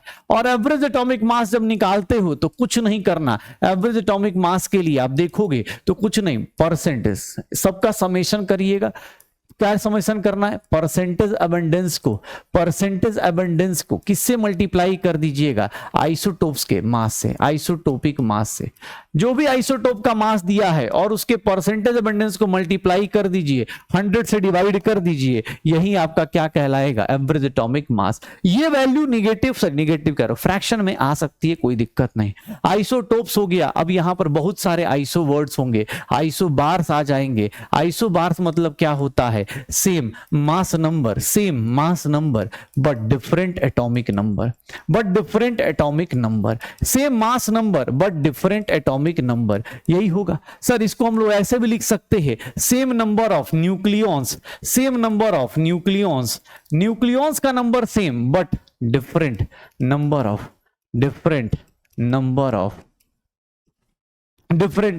Of protons. इनका न्यूक्लियॉन्स प्रोटॉन प्लस न्यूट्रॉन का सम सेम रहेगा। सर देख लो, आइसो बार्स के बाद आइसो इलेक्ट्रॉनिक आ जाता है। आइसो इलेक्ट्रॉनिक का मतलब क्या होता है, सेम नंबर ऑफ इलेक्ट्रॉन्स हो जाते हैं, अगर मैं आइसो टोप्स हो गया, आइसो बार्स हो गया, आइसोटोन्स की बात करूं तो यहां पर क्या हो जाएगा, सेम नंबर ऑफ न्यूट्रॉन्स हो जाएंगे, आइसो स्टर्स की बात की जाए तो आइसो स्टर्स में क्या होता है, इनका इलेक्ट्रॉन तो सेम रहेगा ही रहेगा, इनका इलेक्ट्रॉन भी सेम रहता है और प्लस एंड सेम एटॉमिसिटी भी क्या होगा, सेम होगा। नंबर ऑफ एटम्स भी क्या होंगे, सेम होंगे। एटॉमिसिटी भी क्या रहेगा, सेम रहेगा। आइसो वर्ड्स में एक और वर्ड होता है आइसो डायाफर्स, ये ध्यान दीजिएगा। आइसो डायाफर्स मतलब क्या हो गया, same difference between neutron and proton, neutron and proton के डिफरेंस जो होंगे वो क्या हो जाएंगे, सेम हो जाएंगे। तो एटम्स एंड मॉलिक्यूल्स की कहानी इतनी ही होती है। एटम्स एंड मॉलिक्यूल्स में कोई पूछेगा तो एटम्स एंड मॉलिक्यूल्स में इतनी कहानी होती है, इलेक्ट्रॉनिक नंबर, मास नंबर, ये एटॉमिक नंबर, मास नंबर, ये सारी चीजें। एटम्स की कहानी इतनी ही होती है। अब एटम्स के केस में सीधा सीधा आपको सिंपल सा कॉन्सेप्ट है, एटम में जाएंगे तो आपको ये सारी चीजें मिलेंगी और एटम कोई भी लिखा हुआ है 8 और 16, मान लो ऑक्सीजन का एटम लिखा है, अब आप खुद से समझ जाइए मास नंबर, एटॉमिक नंबर, और यहां पर प्रोटॉन, न्यूट्रॉन, इलेक्ट्रॉन का नंबर निकालिए, उसके बारे में सब कुछ सोचिए कि क्या क्या हो सकता है। मैंने आपसे पूछा कि मास ऑफ 1 एटम ऑफ ऑक्सीजन बताइए, 1 एटम ऑफ ऑक्सीजन बताइए, तो आप क्या लिख देंगे, एक एटम ऑक्सीजन का 16 AMU लिख सकते हैं, या 16 टाइम्स मास ऑफ प्रोटॉन लिख सकते हैं, या 16 टाइम्स 1.67 इंटू 10 की पावर -27 kg लिख सकते हैं, या फिर 116 इंटू 1.67 इंटू 10 की पावर -24 ग्राम लिख सकते। तो ये एक एटम का कॉन्सेप्ट होता है। एक एटम का मास निकालना है, जो भी उसका मास नंबर है उसके आगे AMU लगा दो या मास ऑफ प्रोटॉन लगा दो, यही कहलाता है। AMU का अगर कोई पूछ दे रियल डेफिनेशन AMU का क्या होता है, तो AMU इज नथिंग, हाँ सुनिएगा, 1 AMU को हम लोग डिफाइन करते हैं, आजकल के टाइम पे इसको 1 U भी लिख देते हैं, U इज यूनिफाइड मास, ध्यान सुनिएगा, 1 AMU यूनिफाइड मास। बस बेटा एटम और मॉलिक्यूल खत्म। 1 AMU 1 U क्या होता है, तो इसको बोलते हैं मास ऑफ 1/12 ऑफ, इसको बोल दिया जाता है 1/12 of mass of 1 atom of carbon 12। तो 1 AMU को इनडायरेक्ट वे में यही कहा जा रहा है, 1 AMU किसके बराबर हो जाएगा, 1/12 of mass of 1 atom. Mass of 1 atom मतलब 12 टाइम्स मास ऑफ प्रोटॉन, तो 12 कैंसिल, मास ऑफ प्रोटॉन के बराबर हो गया। तो 1 AMU इज नथिंग, 1 प्रोटॉन के बराबर होता है, मास प्रोटॉन के बराबर होता है। तो ये हमारा पूरा एटम्स एंड मॉलिक्यूल्स का कॉन्सेप्ट हो गया। अब आते हैं मोल कॉन्सेप्ट पे, मोल कॉन्सेप्ट क्या कहता है भैया, यहां पे देखिएगा, सिंपल सी बात है। वो मोल मतलब क्या है, mole is nothing just a numerical prefix, जिसके आगे लगता है उसकी वैल्यू मोल मोल कर देता है। ठीक है, जैसे मोय मोय होता है वैसे मोल मोल हो जाता है। कैसे सर, मोल क्या है, एक नंबर है। मोल क्या है, एक नंबर है जिसकी वैल्यू होती है 6.022 इंटू 10 की पावर 23। ये नंबर की वैल्यू ऐसे लिखने समझ में नहीं आती, क्योंकि ऑब्वियस है आप बार बार लिखते हैं, आपको लगता है बहुत नॉर्मल सा नंबर है, लेकिन कभी 1 मोल रुपया कमाने की कोशिश कीजिएगा, आपको पता चल जाएगा। इसको एवोगाड्रो नंबर भी बोल दिया जाता है। ये क्या है, एक न्यूमेरिकल प्रीफिक्स है, एक न्यूमेरिकल प्रीफिक्स है एवोगाड्रो नंबर। ये एक न्यूमेरिकल प्रीफिक्स है, जिसके आगे लग गया उसकी वैल्यू को मोल कर देता है, 1 मोल में कन्वर्ट कर देता है। अगर मुझसे किसने बोल दिया कि सर 1 मोल एटम, तो इसका मतलब मुझे पता चल जाता है कि मुझे इतना एटम लेके चलना है, इतना एटम लेके चलना होता है। एक सबसे इंटरेस्टिंग सी बात कि जो एवोगाड्रो नंबर होता है, इसको आप मल्टीप्लाई कर दें एएमयू से, एएमयू, लेकिन एएमयू किस में पुट करना है, ग्राम्स में। अगर आप एएमयू को ग्राम से पुट कर देंगे तो इसकी वैल्यू हो जाती है 1, एनए की value 6.022, AMU in grams put कर देंगे, अगर ग्राम में पुट करेंगे इसकी वैल्यू कितनी आ जाएगी, 1 आ जाएगी। ठीक है ना, तो ये छोटे छोटे कॉन्सेप्ट ध्यान रखिएगा। 1 mole is nothing, 1 mole is nothing. अगर आप देखेंगे किसी भी चीज को, इसीलिए ध्यान सुनना, अगर मैं कहीं पे लिख दूं, ध्यान से देखो, मास of 1 atom of an element, ध्यान से देखिएगा, मास of 1 atom of an element अगर लिखता हूं तो उसको क्या लिखता हूं, मैंने क्या बोला था, मास नंबर इनटू क्या करना है, मास नंबर इनटू क्या करना है, एएमयू करना है क्या, एएमयू करना है क्या, यही करना था।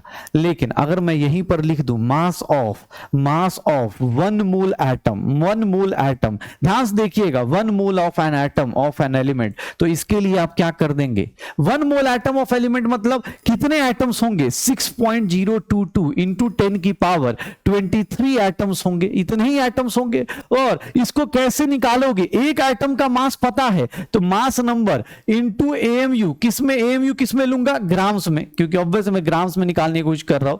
और इंटू किससे मल्टीप्लाई करोगे, एवोगाड्रो नंबर से। सर ये और ये 1 हो गया, मतलब 1 मोल एटम का कोई पूछ दे तो मास नंबर के आगे क्या लगा देना, बस ग्राम लगा देना, यही क्या हो जाएगा, 1 मोल एटम का मास हो जाएगा। मतलब बहुत बेसिक सा डिफरेंस है। जैसे मैंने बोला ऑक्सीजन 8 और 16, तो अगर मैं लिखता हूं 16 एएमयू, तो 16 एएमयू मास ऑफ 1 एटम को रिप्रेजेंट करता है, 1 एटम ऑफ ऑक्सीजन को रिप्रेजेंट करता है। तो यहीं पर अगर 16 ग्राम लगा दूंगा तो 16 ग्राम मास ऑफ 1 मोल एटम को रिप्रेजेंट कर देता है, 1 मोल एटम को रिप्रेजेंट कर देता है, 1 मोल एटम ऑफ ऑक्सीजन को रिप्रेजेंट कर देता है। इसको बोलते हैं एक्चुअल एटॉमिक मास या एटॉमिक मास बोल दो। ये क्या कहलाएगा, एटॉमिक मास। ये क्या कहलाएगा, मोलर एटॉमिक मास, या फिर इसी को, क्योंकि ग्राम से आया तो इसीलिए इसका नाम रख देते हैं gram atomic mass. Concept obvious है, मोल कॉन्सेप्ट को कहीं कहीं देखोगे तो ग्राम कॉन्सेप्ट भी बोला जाएगा। क्यों, क्योंकि सर ऑब्वियस है, जहां मास का यूनिट ग्राम हुआ, देखो ना कोई चेंज नहीं हुआ, मास का यूनिट जहां ग्राम हुआ वहीं पर वो किसको रिप्रेजेंट कर रहा है, सर वो रिप्रेजेंट करने लगा किसके रिस्पेक्ट में, सर मोल के रिस्पेक्ट में। देख लो मोल कॉन्सेप्ट में अगर कोई बोले सर 16 क्या है, तो 16 को हम लोग एक बोल देते हैं रिलेटिव एटॉमिक मास, या फिर इसी का नाम हो जाता है, देख लो अभी रिलेटिव एटॉमिक मास, या 16 को लिख देते हैं सर ये क्या है, मास नंबर। अब तो पूछो रिलेटिव एटॉमिक मास, राम का क्या है मीनिंग, तो सर रिलेटिव एटॉमिक मास का मतलब क्या होता है, कुछ नहीं, मास of an atom of an element, relative ले रहे हो ना, ठीक है, ये इसको, हाँ सॉरी, इसमें रेशियो ऑफ, रिलेटिव लेना है, ratio of mass of an atom of an element, एक एलिमेंट का, to the 1/12 of mass of 1 atom of carbon. मतलब रिलेटिव एटॉमिक मास को अगर हम डिफाइन कर रहे हैं तो relative atomic mass is nothing, mass of atom, 1 atom of element, एक एटम एलिमेंट का डिवाइडेड बाय क्या कर रहे हैं, तो 1/12 of mass of 1 atom of carbon, 1 atom of C12, यही ले रहे हैं। ये देख लो sir, mass of 1 atom of element क्या हो जाएगा, sir mass number into AMU लिख दूं, मास ऑफ प्रोटॉन। और ये देख लो 1/12 into sir 12 times mass of proton, carbon के एक एटम का मास। ये देखना सर रिलेटिव एटॉमिक मास किसके बराबर आ गया, मास नंबर के बराबर आ गया। तो तीन टाइप के मास होते हैं, एक को बोलते हैं एक्चुअल एटॉमिक मास, एक को बोलते हैं ग्राम एटॉमिक मास, एक को बोलते हैं रिलेटिव एटॉमिक मास। ध्यान रखिएगा sir, gram atomic mass, relative atomic मास, एक्चुअल एटॉमिक मास। ध्यान से देख लो, मुझसे किसने बोल दिया कि सर, ध्यान से देख लीजिए, इफ ग्राम और जी, इफ ग्राम और जी इज यूज्ड एज, अगर इसको हमने प्रीफिक्स की तरह यूज किया, अगर इसको हमने प्रीफिक्स की तरह यूज कर लिया, इफ ग्राम और जी इज यूज्ड एज प्रीफिक्स, अगर प्रीफिक्स की तरह आता है मतलब वो किसी को रिप्रेजेंट नहीं कर रहा, वो प्रीफिक्स की तरह यूज हो रहा है, देन इट रिप्रेजेंट्स मोल। किसको रिप्रेजेंट कर रहा है, वो मोल को रिप्रेजेंट कर रहा है। जैसे अगर मैं 2 ग्राम ऑक्सीजन एटम लिख रहा हूं, 2 ग्राम ऑक्सीजन लिख रहा हूं, तो ये क्या है, मास ऑफ ऑक्सीजन है, ये क्या है, मास ऑफ ऑक्सीजन है। लेकिन अगर मैंने 2 ग्राम एटम लिख दिया ऑक्सीजन का, तो ये क्या हो गया सर, ये एटम के आगे प्रीफिक्स लग गया, तो ये क्या लिख रहा है, 2 मोल एटम लिख रहा है, ये 2 मोल एटम लिख रहा है ऑक्सीजन का। दोनों में डिफरेंस देख लीजिए। इसीलिए हम लोग क्या बोलते हैं, हम लोग इसीलिए बोलते हैं कि ग्राम कॉन्सेप्ट कहाँ है, gram concept is equals to mole concept. Gram आया मतलब मोल कॉन्सेप्ट आ गया, ग्राम आया मतलब मोल कॉन्सेप्ट आ गया, मोल कॉन्सेप्ट आ गया। अब किसी ने बोला कि ठीक है सर मोल आ गया, मोल क्या है, एक नंबर है 6.022 × 10⁻23, ये एक नंबर होता है। अब सर मोल निकालते कैसे हैं किसी भी आदमी का, सर मास ऑफ एक एटम आ गया किसी भी आदमी का, मोलर एटॉमिक मास कैसे निकालते हैं sir, mass number into gram ले लीजिएगा। जिन लोगों को मास नंबर याद ना हो बेटा, आप गलती से वीडियो देखना है, प्लीज मास नंबर 1 to लेकर 30 तक याद होना चाहिए, ठीक है। मास नंबर 1 to 30 तक वीडियो पॉज करके आप याद कर लीजिए, बट कर लीजिए। देखिएगा नंबर ऑफ मोल्स कैसे निकालते हैं, number of moles of x निकालना है, ध्यान से देखना, number of moles of x निकालना है। सर ये सॉलिड लिक्विड गैस कुछ भी हो, सॉलिड लिक्विड गैस एक्स कुछ भी हो, कोई फर्क नहीं पड़ रहा, सॉलिड लिक्विड गैस कुछ भी हो, number of moles of x निकालना है। तो लिखने का तरीका nx है। और कैसे निकालते हैं, तो सर पहला तरीका तो ये होता है, given mass of x, given mass of x divided by molar mass of x, given mass of x divided by molar mass of x, given mass of x divided by molar mass of x, given mass, इसको हम लिखने का तरीका w by calculation में ऐसे use कर लेते हैं सर। उसके बाद दूसरा तरीका, given number of particles, अगर नंबर ऑफ पार्टिकल्स दिए हुए हैं कि इतने मॉलिक्यूल्स है, इतने एटम्स हैं, given number of particles of x divided by, sir ये क्या हो जाएगा, एवोगाड्रो नंबर, ये गिवन नंबर ऑफ, इसको हम लोग क्या लिख देते हैं, n/n लिख दिया जाता, ठीक है।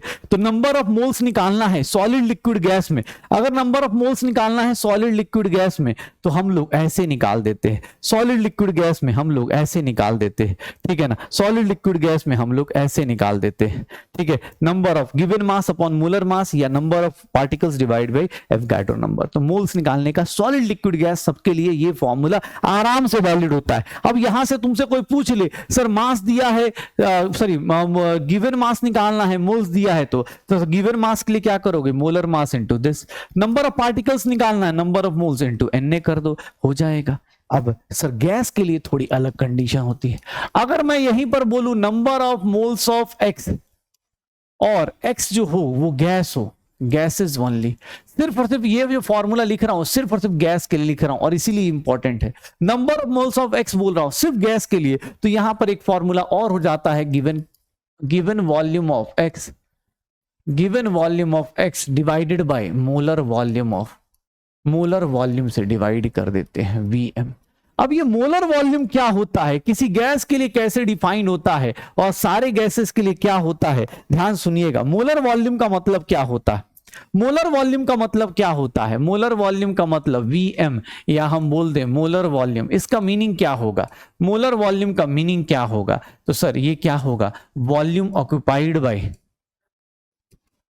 Volume occupied by 1 mole of any gas, किसी भी गैस का 1 mole of any gas at a given temperature and pressure, given temperature and pressure, उसी को क्या बोल देते हैं, मोलर वॉल्यूम। अब किसी भी गैस का 1 मोल पे किसी टेम्परेचर किसी प्रेशर पे जो वॉल्यूम होता है उसी को मोलर वॉल्यूम बोलते हैं। ध्यान सुनिएगा, टेम्परेचर यहां लिख रहा हूं, यहां पर प्रेशर लिख रहा हूं, ठीक है ना, टेम्परेचर लिख रहा हूं, प्रेशर लिख रहा हूं और मोलर वॉल्यूम लिख रहा हूं। टेम्परेचर, प्रेशर और मोलर वॉल्यूम, ये देख लीजिएगा।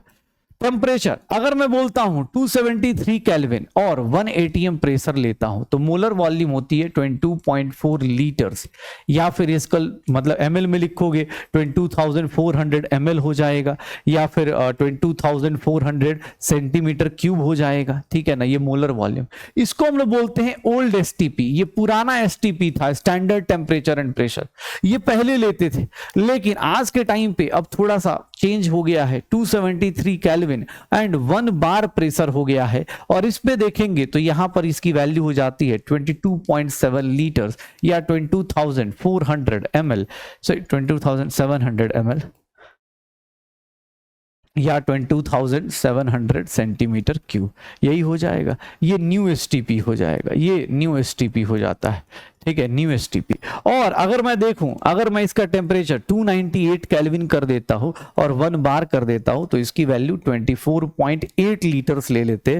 ठीक है ना, 22.8 लीटर्स ले लेते और इसका नाम रख देते हैं standard ambient temperature and pressure, सब एम्बिएंट टेम्परेचर एंड प्रेशर। तो ये चार्ट याद रखिएगा, टेम्परेचर और प्रेशर और मोलर वॉल्यूम का। ये वैल्यू जो होती है आपको एग्जाम हॉल में, देखो धीरे धीरे अब एग्जाम हॉल में ये वैल्यूज, ये इस पे न्यू एसटीपी पे हम ज्यादा फोकस करेंगे, न्यू एसटीपी पे हम ज्यादा फोकस करेंगे as compare to old STP. लेकिन हाँ, अब जब तक एनसीईआरटी में ऐसे ही आ गया है, लेकिन हाँ आप देख लीजिएगा, अपने हिसाब से ट्राई करते रहिएगा कि भैया मोलर वॉल्यूम ऐसे चेक करना है, standard ambient temperature and pressure. यहां से एक चीज और क्लियर रख लीजिएगा, यहां से एक चीज और क्लियर कर लीजिएगा। ठीक है ना, कि भैया मुझे मोलर वॉल्यूम जब निकालना होगा, ये मोलर वॉल्यूम टेम्परेचर और प्रेशर के साथ फ्लक्चुएट करता है। ठीक है ना, मोलर वॉल्यूम जो होता है ना, ध्यान से देखिएगा, मोलर वॉल्यूम जो होगा इज इंडिपेंडेंट ऑफ, सर इसको कोई फर्क नहीं पड़ रहा, independent of, molar volume is independent of nature of gas. Nature of gas से कोई फर्क नहीं पड़ रहा, एटॉमिसिटी से कोई फर्क नहीं पड़ रहा, एटॉमिसिटी से फर्क नहीं पड़ रहा, एटॉमिसिटी से फर्क नहीं पड़ रहा सर, उसका मतलब वॉल्यूम ऑफ गैस, उसकी रिएक्टिविटी से कोई फर्क नहीं पड़ रहा। मोलर वॉल्यूम इंडिपेंडेंट है, इन सब से इंडिपेंडेंट है। मोलर वॉल्यूम किस पे डिपेंड करता है? डिपेंड्स ऑन किस पे? Temperature and pressure. इसको टेम्परेचर और प्रेशर से फर्क पड़ रहा है। टेम्परेचर प्रेशर चेंज कर रहे हो, चेंज हो जा रहा है, टेम्परेचर प्रेशर चेंज कर रहे हो, चेंज हो रहा है। तो ये ध्यान रखना कि मोलर वॉल्यूम इससे डिपेंड कर रहा होगा। उसके बाद अगर तुमसे कोई पूछ दे, याद रखिएगा ये जो फॉर्मूला लिखवाया ना भाई साहब, गलती से ये फॉर्मूला कभी सॉलिड लिक्विड के लिए मत यूज कर देना, नहीं तो बर्बाद हो जाओगे, बर्बाद हो जाओगे एकदम, मतलब कोई पूछने वाला नहीं आएगा। एटम से मॉलिक्यूल, सॉलिड गैस में अगर चेक किया। अब गैसेस के लिए याद रखिएगा एक चीज और, गैसेस का ये प्रेशर टेम्परेचर कैसे आता है? तो गैसेस के लिए एक कंडीशन होती है, that is known as ideal gas equation. Ideal gas equation क्या होती है? ध्यान सुनना, आइडियल गैस इक्वेशन किसको बोलते हैं? Sir, pressure into volume is equals to NRT. इस इक्वेशन को बोलते हैं आइडियल गैस इक्वेशन। पी से क्या हो गया? प्रेशर, पी से क्या हो गया? प्रेशर, वी से क्या हो गया? वॉल्यूम, एन से क्या हो गया? नंबर ऑफ मोल्स, एन से क्या हो गया? Number of moles, R is what? Universal gas constant. अभी वैल्यूज बता दूंगा, universal gas constant, universal gas constant. और टी क्या है? टेम्परेचर। टेम्परेचर हमेशा केल्विन में, टेम्परेचर हमेशा केल्विन में पुट करना है। डिग्री सेल्सियस में पुट करोगे गए। Sir, PV is equals to NRT, PV is equals to NRT. कोई इसको लिखने का तरीका चाहे तो इस तरह भी लिख सकता है, given mass upon molar mass RT. PM is equals to given mass upon molar mass, sorry given mass upon volume RT. और यहां से एक तरीका ये भी आ जाता है आइडियल गैस को लिखने का, PM is equals to DRT, मतलब pressure of gas molar mass density RT. तो ये भी आइडियल गैस को लिखने का तरीका है। आर क्या है? आर क्या है? तो R is universal gas constant. R क्या है? Universal gas constant, universal gas constant. ये सबके लिए वैल्यू बराबर होती है। आर की वैल्यू 8.314 या फिर इसी को 25/3 ले लिया जाता है कैलकुलेशन के लिए, जूल्स पर केल्विन पर मोल लिया जाता है।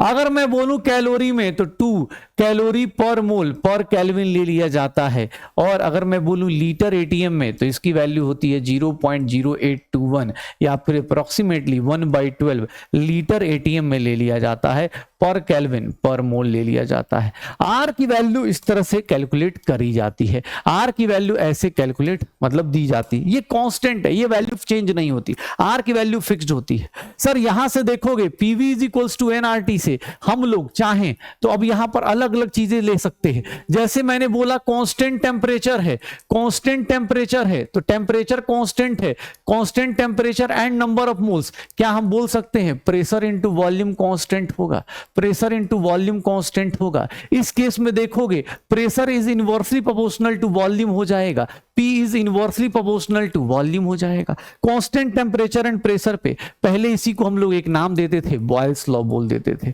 आज के टाइम पे हमें जरूरत नहीं पड़ती बॉयल्स लॉ, मतलब कांस्टेंट टेम्परेचर एंड प्रेशर है तो P1 V1 is equals to P2 V2 हो जाता था, P1 V1 is equals to P2 V2 हो जाता था। अगर मैं बॉयल्स लॉ इसको हटा दो, अगर मैं ऐसे बोल दूं constant pressure and number of moles दे दूं, अगर constant pressure and number of moles बोल दूं, P और N कांस्टेंट हो गया तो क्या मैं बोल सकता हूं volume by temperature is constant, volume by temperature is constant, V is directly proportional to T और V1 by T1 is equals to V2 by T2, V1 by T1 is equals to V2 by T2। मतलब volume और temperature, अगर volume और temperature का graph याद रखिएगा, जब भी टेम्परेचर लेंगे केल्विन स्केल में तो वो कैसा होगा, स्ट्रेट लाइन होगा originating from 0 kelvin, 0 kelvin. It is impossible temperature, यहां पर आप पहुंच नहीं पाते क्योंकि आपका इम्पॉसिबल टेम्परेचर, यहां पर आप पहुंचेंगे मतलब आपका क्या हो गया, वॉल्यूम 0 हो गया। ऐसा कोई बंदा मतलब कैसे एग्जिस्ट करेगा।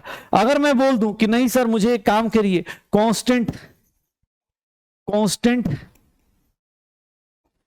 Volume and number of moles ले लीजिए, तो यहां पर देखेंगे pressure by temperature is equals to constant, इसको हम लोग बोल देते थे बेटा, ये हमारा कहलाता था चार्ल्स लॉ, ये हमारा कहलाता था चार्ल्स लॉ। पहले स्टेट्स ऑफ मैटर चैप्टर था उसमें अलग से पढ़ना था, बट अब चैप्टर हट गया तो हम यहीं पे कर लेंगे। Pressure is directly proportional to temperature, P1 by T1 is equals to P2 by T2, ये चार्ल्स लॉ हो गया, ये चार्ल्स लॉ हो गया। इसमें ग्राफ ड्रॉ करेंगे तो यहां पर प्रेशर वर्सेस टेम्परेचर का ग्राफ ड्रॉ करेंगे, प्रेशर वर्सेस टेम्परेचर का ग्राफ ड्रॉ करेंगे इन केल्विन स्केल, ऐसे जाएगा। ये भी अपने पास 0 केल्विन इम्पॉसिबल टेम्परेचर है, 0 केल्विन इम्पॉसिबल टेम्परेचर है। इस लॉ को हम लोग बोल देते हैं गेलुजाक्स लॉ बोल देते हैं, इस लॉ को हम लोग क्या बोल देते हैं, गेलुजाक्स लॉ बोल देते हैं, इस लॉ को हम लोग क्या बोल देते हैं, गेलुजाक्स लॉ बोल देते हैं। ये चार्ल्स लॉ, गेलुजाक्स लॉ ये। और अगर आपने बोल दिया जाए constant temperature and number of moles, temperature and pressure, अगर कांस्टेंट टेम्परेचर एंड प्रेशर बोल दिया तो volume is directly proportional to number of moles, इसको हम लोग क्या नाम देते थे, एवोगाड्रोस लॉ बोल देते, एवोगाड्रोस लॉ बोल देते हैं। एवोगाड्रोस लॉ को कहने का एक तरीका और था, एवोगाड्रोस लॉ को अगर हम बोलना चाहते हैं तो एक तरीका और कहता है एवोगाड्रोस लॉ। ये क्या कहता है कि सर अगर कांस्टेंट टेम्परेचर एंड प्रेशर की बात करें तो at constant temperature and pressure, at constant temperature and pressure sir volume equal volume of gas, equal volume of gases contains equal number of molecules and equal moles। ध्यान से देख लीजिएगा, equal number of molecules and equal moles. अगर आपका volume equal है, कोई फर्क नहीं पड़ता कौन सा गैस है कैसा गैस है, आप बस ध्यान से देख लीजिएगा कि सर इक्वल वॉल्यूम है, टेम्परेचर एंड प्रेशर कांस्टेंट है, टेम्परेचर और प्रेशर कांस्टेंट है, तो इक्वल मोल्स मतलब इक्वल वॉल्यूम, इक्वल मोल्स मतलब इक्वल वॉल्यूम हो जाएगा, इक्वल मोल्स मतलब इक्वल वॉल्यूम हो जाएगा, equal moles equal volume equal molecule. ये छोटे छोटे लॉज देख लो, Avogadro law, Charles law, Gay Lussac's law, ये छोटे छोटे लॉज देख लो। मुझसे बोला गया सर डेंसिटी ऑफ गैस, अब गैस के बारे में पढ़ रहे तो सब कुछ निकाल ही लेते हैं। Density of gas, sir density of gas D के बारे में बात किया जाएगा तो वो किसके बराबर होगा, PM/RT। आइडियल गैस निकाला था। सर अगर गैस फिक्स्ड है फॉर अ गिवन गैस, ध्यान से देखना, फॉर अ गिवन गैस, अगर गिवन गैस है, गैस गिवन है तो उसका मोलर मास पता है, R कांस्टेंट है, हम बोल सकते हैं डेंसिटी जो होगी directly proportional to pressure, inversely proportional to temperature. तो किसी गैस का अगर डेंसिटी मैक्सिमम चाहिए, प्रेशर ज्यादा कर दो, टेम्परेचर कम कर देना। यहीं पर एक दो चीजें और डिफाइन होती हैं, that is known as vapour density of gas. Vapour density of gas, vapour density of gas क्या है सर, वेपर डेंसिटी VD क्या होता है सर, सीधा सीधा सर डेंसिटी ऑफ, ध्यान सुनिएगा, density of gas divide by density of lightest gas hydrogen gas, और इन दोनों गैस का डेंसिटी कब, at same temperature and pressure. Temperature and pressure same कर दिया, टेम्परेचर एंड प्रेशर सेम कर दिया, टेम्परेचर प्रेशर सेम है, मोलर मास आर सेम हो गया। क्या मैं इसको लिख सकता हूं, वेपर डेंसिटी इज नथिंग, उस गैस का molar mass of gas divide by 2, hydrogen का molar mass. Vapour density of gas कैसे किया सर, टेम्परेचर प्रेशर सेम है, आर सेम है, तो vapour density directly proportional to molar mass. Sir यही तो आ गया, vapour density is nothing, molar mass of gas divide by 2 आ जाएगा, molar mass of gas divide by 2 आ जाएगा, molar mass of gas divide by 2 आ जाएगा, हो जाएगा। तो ये छोटे छोटे गैस के छोटे छोटे इक्वेशंस, अगर गैस में प्रेशर टेम्परेचर सब फ्लक्चुएट कर रहे तो वहां पर P1 V1 by T1 is equals to P2 V2 by T2 भी यूज कर सकते हैं। अगर आपका क्या बोला गया, फॉर कांस्टेंट n, आर की वैल्यू कांस्टेंट है, अगर आर की वैल्यू कांस्टेंट है तो आप गैसेस के लिए ये इक्वेशन यूज करके, इसी को हम लोग बोल देते हैं कंबाइंड गैस इक्वेशन, इसी को क्या बोल देते हैं, कंबाइंड गैस इक्वेशन। अगर प्रेशर टेम्परेचर वॉल्यूम सब फ्लक्चुएट कर रहा है तो उसमें नंबर ऑफ मोल्स अगर कांस्टेंट है तो उस केस में हम गैसेस के लिए P1 V1 is equals to P2 V2 by T2 कर देते, आंसर आ जाता है। चलो अब मुझे एक वाई मैप बताना है, Y map for mole calculation. Mole calculation में अब गैस हो गया, देखो मोल कैलकुलेशन में सेकंड पार्ट ऑफ चैप्टर अब फिनिश हो रहा है। Y map of mole calculation कैसे निकालते हैं, अगर मैं कहीं पर मास देके बैठा हूं, कहीं तुम्हें मास देके बैठा हूं और तुमसे मास देके पूछ लूं, ध्यान से देखना, अगर मैं तुमसे मास देके पूछ लूं, गिवन मास दिया हुआ है, गिवन मास दिया हुआ है, मैं तुमसे पूछूं बताओ वॉल्यूम बताओ, वॉल्यूम बताओ, अगर वॉल्यूम पूछा जाए या फिर मैं पूछूं नंबर ऑफ पार्टिकल्स पूछूं, तो नंबर ऑफ पार्टिकल्स कैसे निकालोगे, अगर मैं पूछ दूं ऐसा, इनको आपस में रिलेट करने की कोशिश करूं। मोल्स में सबसे ज्यादा कैलकुलेशन यही सब आती है, मास दे देगा पार्टिकल पूछेगा, पार्टिकल दे देगा वॉल्यूम पूछेगा, तो कुछ नहीं, ध्यान सुनना, इन सबको जोड़ने के लिए एक ही चीज है, वो क्या है, मोल। मोल निकाल दो, मास से डायरेक्ट नंबर ऑफ पार्टिकल नहीं निकाल सकते, मास से डायरेक्ट नंबर ऑफ वॉल्यूम नहीं निकाल सकते, मास से आपको क्या करना पड़ेगा, मोल्स निकालने के लिए सर गिवन मास को किससे डिवाइड करना पड़ेगा, मोलर मास से डिवाइड करना पड़ेगा, मोलर मास से डिवाइड करना पड़ेगा, गिवन मास को मोलर मास से डिवाइड करेंगे। अगर जाते टाइम मोलर मास से डिवाइड कर रहे हैं तो आते टाइम क्या करना पड़ता है, सर यही सबसे अच्छी मैथ्स की बात होती है, देख रहे हो, आते टाइम मल्टीप्लाई कर लो, जाते टाइम डिवाइड तो आते टाइम मल्टीप्लाई।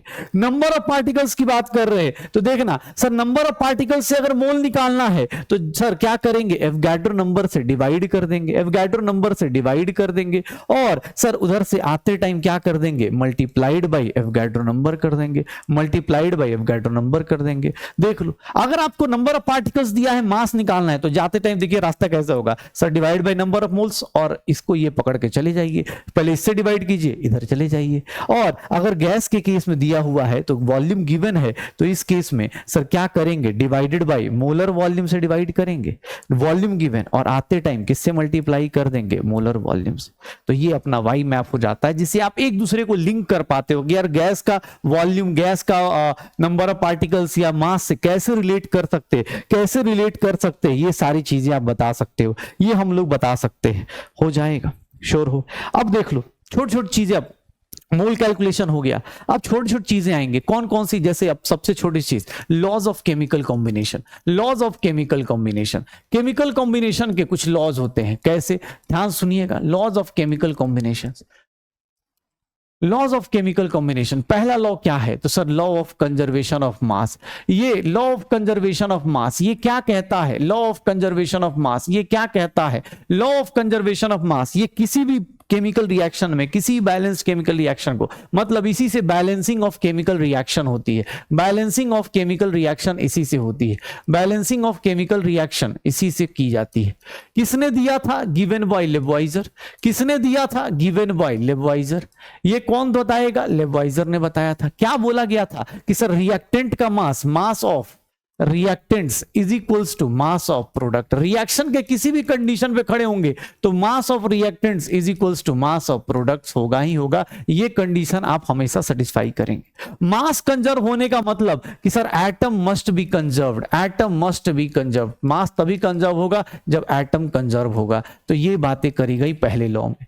दूसरा law, law of constant proportion, law of constant proportion, law of constant और डेफिनेट प्रोपोर्शन। तो इसके केस में ये कौन दिया, तो सर ये कौन देगा, ये प्राउस्ट भाई साहब बोल के गए। इन्होंने क्या बोला कि सर अगर कंपाउंड सेम है, अगर सेम कंपाउंड है, आप कहीं से भी लेकर आओ इसको, सेम कंपाउंड है, सेम कंपाउंड है, अगर कंपाउंड सेम है उसको किसी भी सोर्स से लेके आओ, सोर्स 1 लेके आओ, सोर्स 2 से लेके आओ, किसी भी सोर्स से लेके आओगे, किसी भी सोर्स से लेकर आओगे, सर इसका जो मास का रेशियो होगा, जो मास का रेशियो होगा, मास रेशियो जो होगा, मास रेशियो ऑफ एटम्स या एलिमेंट्स, वो हमेशा फिक्स्ड रहेगा, वो हमेशा क्या रहेगा, कांस्टेंट रहेगा। जैसे वाटर के केस में आप पानी कहीं से लेके आइए, पानी आरओ से लेके आइए, कहीं से लेके आइएगा, वो रेशियो क्या रहेगा, सेम रहेगा, वो रेशियो क्या रहेगा, सेम रहेगा। लॉ ऑफ, अगर मैं बोलूं डेफिनेट सॉरी मल्टीपल प्रोपोर्शन, ये किसने दिया, तो सर ये दिया था डाल्टन ने भाई साहब ने। लॉ ऑफ मल्टीपल प्रोपोर्शन की बात की जाए तो ये किसने दिया था, मल्टीपल प्रोपोर्शन, ये डाल्टन ने दिया था। इन्होंने क्या बोला कि अगर दो एलिमेंट्स कंबाइन करते हैं ए प्लस बी, अगर कंबाइन करेंगे तो ए बी बनाते हैं, अलग मोर देन दो कंपाउंड बनाएं, A2B बनाएं, A3B बनाएं, ये सारे जितने भी बनाएंगे ना, सबका रेशियो होल नंबर रेशियो होगा। अगर एक का मास फिक्स कर दो, दूसरे का मास हमेशा होल नंबर रेशियो में आएगा। लेकिन कभी ऐसा नॉन स्टोइकोमेट्रिक कंपाउंड दिख जाए, अगर कोई नॉन स्टोइकोमेट्रिक कंपाउंड दिख जाए, समझ जाना कि ये किसको फॉलो नहीं कर रहा है, लॉ ऑफ मल्टीपल प्रोपोर्शन को। इन्होंने सीधा सीधा बोल दिया कि लॉ ऑफ मल्टीपल प्रोपोर्शन को फॉलो नहीं करेगा। अगर आपको ये कंपाउंड दिख गए, समझ जाइए law of multiple proportion follow नहीं करना है। फोर्थ वन सर यहीं पर अब देखेंगे तो लॉ ऑफ, हम लोग मल्टीपल प्रोपोर्शन के बाद क्या बोल देते हैं, Gay Lussac's law of, Gay Lussac's law of volume of gases.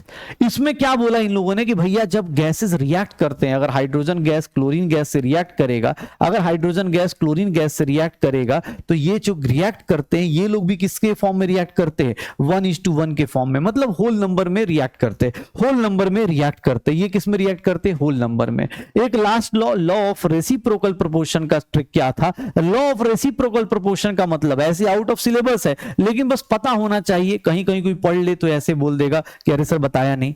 A B के साथ कंपाउंड बनाए, बी सी के साथ कंपाउंड बनाए, ए बी से ए सी से कंपाउंड बनाएगा, तो आपस में बी और सी भी उसी रेशियो में, उसी के होल नंबर मल्टीपल में कंपाउंड्स बनाने चाहिए। बस ये लॉ ऑफ रेसिप्रोकल प्रोपोर्शन होता है। और अपना लास्ट वाला लॉ आउट ऑफ सिलेबस है, एवोगाड्रोस लॉ हम पहले कर चुके। तो this is what law of chemical combination. Next one, empirical formula and molecular formula. Empirical formula and molecular formula. Empirical formula किससे लिखते हैं हम लोग, EF। मॉलिक्यूलर फॉर्मूला क्या होता है, MF। एम्पेरिकल फॉर्मूला और मॉलिक्यूलर फॉर्मूला क्या डिफरेंस है एम्पेरिकल और मॉलिक्यूलर फॉर्मूला में, तो मॉलिक्यूलर फॉर्मूला क्या बताता है sir, exact number of atom. Molecular formula क्या बताता है सर, ये क्या दिखाता है, it shows exact number of atom, exact number of atoms in a compound. किसी कंपाउंड में देखेंगे तो एग्जैक्ट नंबर ऑफ एटम बता देगा कौन, मॉलिक्यूलर फॉर्मूला। लेकिन अगर एम्पेरिकल फॉर्मूला की बात करेंगे तो ये क्या करेगा, ये सिंपलेस्ट होल नंबर रेशियो लेगा, ये सिंपलेस्ट होल नंबर रेशियो लेता है, simplest whole number ratio of atoms in a compound. ये क्या बताता है, किसी कंपाउंड में सबसे छोटा सिंपलेस्ट होल नंबर रेशियो बताएगा एटम्स का, सिंपलेस्ट होल नंबर रेशियो बताएगा एटम्स का। एम्पेरिकल फॉर्मूला मॉलिक्यूलर फॉर्मूला में बेसिक डिफरेंस यही है कि सर यहां पर देखोगे, जैसे सिंपल सी चीज है, अगर एम्पेरिकल फॉर्मूला और मॉलिक्यूलर फॉर्मूला के बीच का रिलेशन निकाला जाए तो देख लो, एम्पेरिकल मॉलिक्यूलर फॉर्मूला को किससे डिवाइड कर देना, जो भी कॉमन नंबर हो उससे डिवाइड कर दो और इसको इससे मल्टीप्लाई कर दो, निकल जाएगा। Where N is multiplication factor. N की वैल्यू कैसे आएगी, तो एन की वैल्यू निकालने के लिए कुछ नहीं करना, एन की वैल्यू निकालना है तो molecular formula divide by empirical formula कर दो, या फिर molecular formula mass divide by empirical formula mass कर दो, इससे निकल जाता है, इससे निकल जाता है। सबसे ज्यादा चीज क्या आती है कि सर एम्पेरिकल फॉर्मूला कैसे कैलकुलेट करते हैं, method to calculate empirical formula. Simple सी चीज है, method to calculate empirical formula. अगर एम्पेरिकल फॉर्मूला कैलकुलेट करना है तो कैसे कैलकुलेट किया जाए, एम्पेरिकल फॉर्मूला कैसे कैलकुलेट किया जाए, तो सबसे पहले एक टेबल बनाना है, क्या लिखना है, एटम्स लिखना है। अगले केस में क्या लिखना है सर, उनका जो भी परसेंटेज अबंडेंस है या फिर उसका रेशियो दिया है या फिर उसका फ्रैक्शन दिया है, जो भी उस एटम का परसेंटेज रेशियो फ्रैक्शन दिया है, डिवाइड बाय उसके एटॉमिक मास से डिवाइड कर दीजिए। मतलब एटम दिया है, उसका परसेंटेज दिया है और फिर उसके बाद सिंपलेस्ट होल नंबर रेशियो लेना है।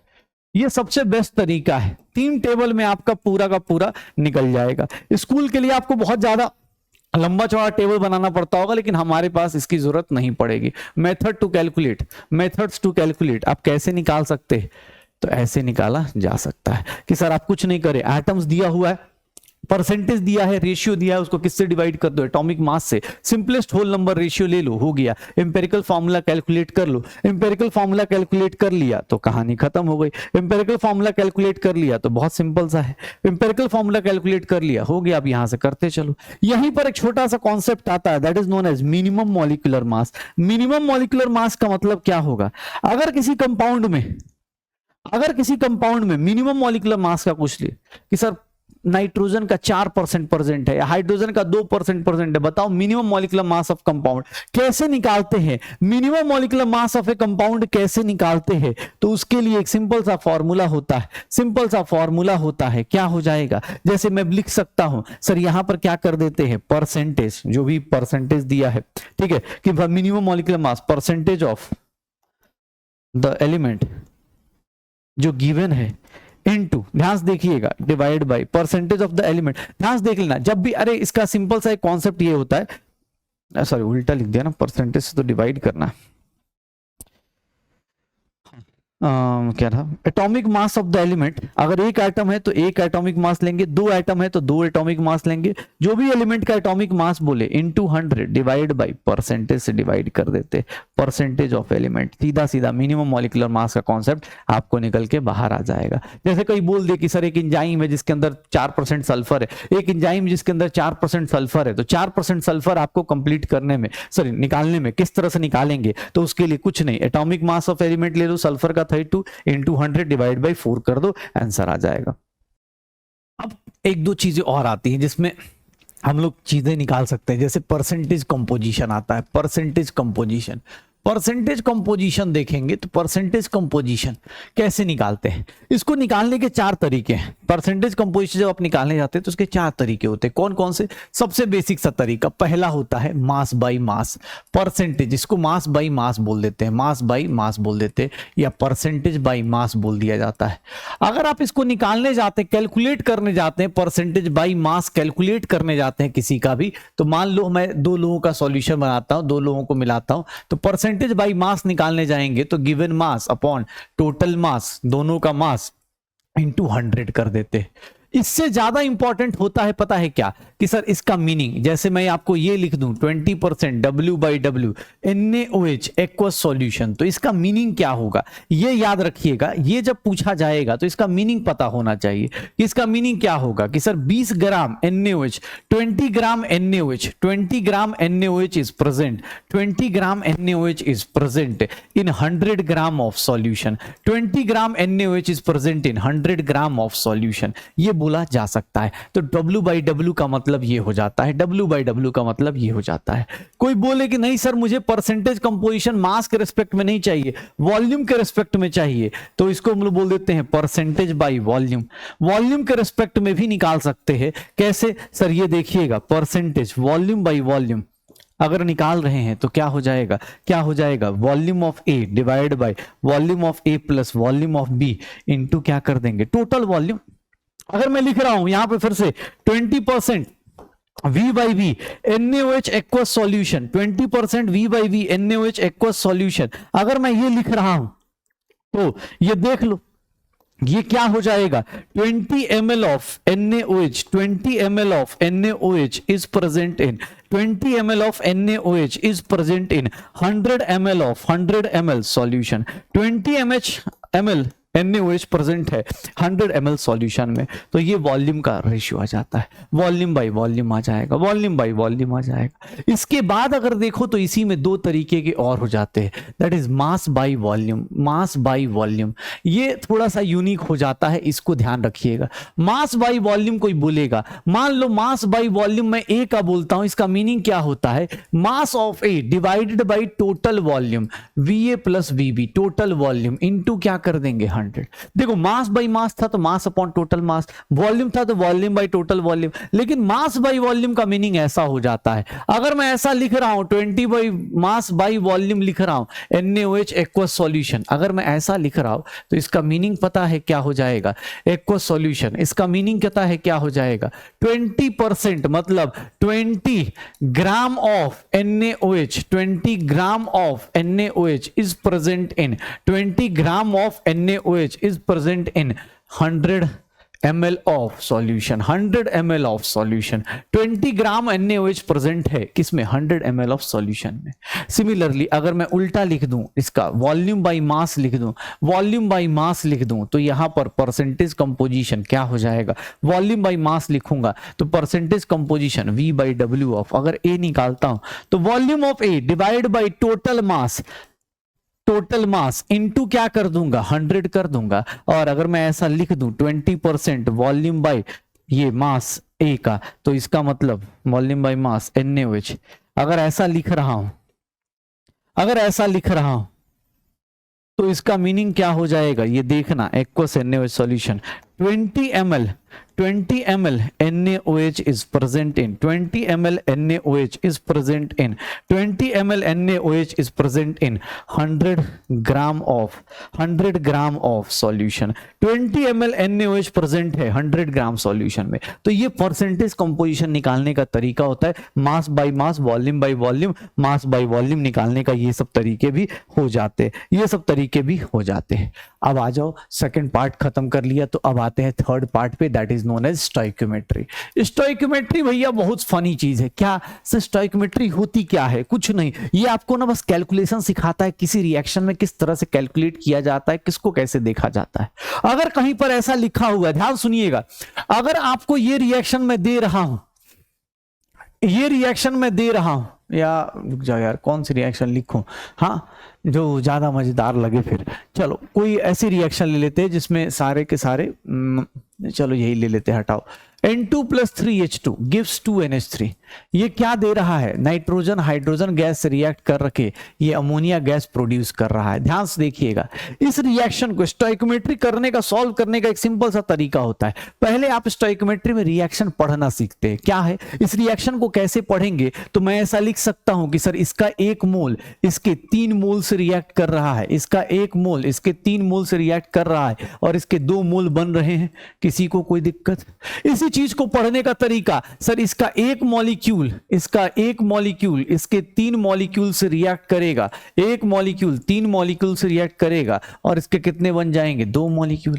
ध्यान से देखना, अगर मैं बोलूं इसका 28 gram nitrogen, 6 gram hydrogen to form 34 gram ammonia, अगर मैं बोल दूं कि भैया ये देख लो 22.4 litres, 3 into 22.4 litres, and it will be 2 into 22.4 litres, लिख सकता हूं, देख लो 1 mole 3 mole 2 mole, 1 molecule 3 molecule 2 molecule, ऐसा लिखा जा सकता है। ये क्या है, रिएक्शन को पढ़ने का तरीका है। सर इसको लिखने से फायदा क्या होगा, बेटा एकदम मैथ्स की तरह ट्रीट करना, इधर X हो गया, ये LHS हो गया, ये RHS हो गया, अगर आपने इसमें कुछ भी 20 से मल्टीप्लाई किया तो ऑब्वियस है इसको भी पूरे को 20 से मल्टीप्लाई करना पड़ेगा। एकदम मैथ्स का कंडीशन लेके चलना, आपको स्टोइकियोमेट्री का डर खत्म हो जाएगा, स्टोइकियोमेट्री का डर खत्म हो जाता है। कहीं पर भी अगर मैं ऐसे रिएक्शन लिख दूं, ध्यान से देखिएगा, अगर मैं ऐसे रिएक्शन लिख दूं, ध्यान से देखो, अगर मैं तुमसे पूछ दूं कि एक बात बताओ, स्टोइकियोमेट्री का बेसिक स्टोइकियोमेट्री जिसको हम बोलते हैं, जिसमें सिंपल सा ट्रिक पूछ दिया गया,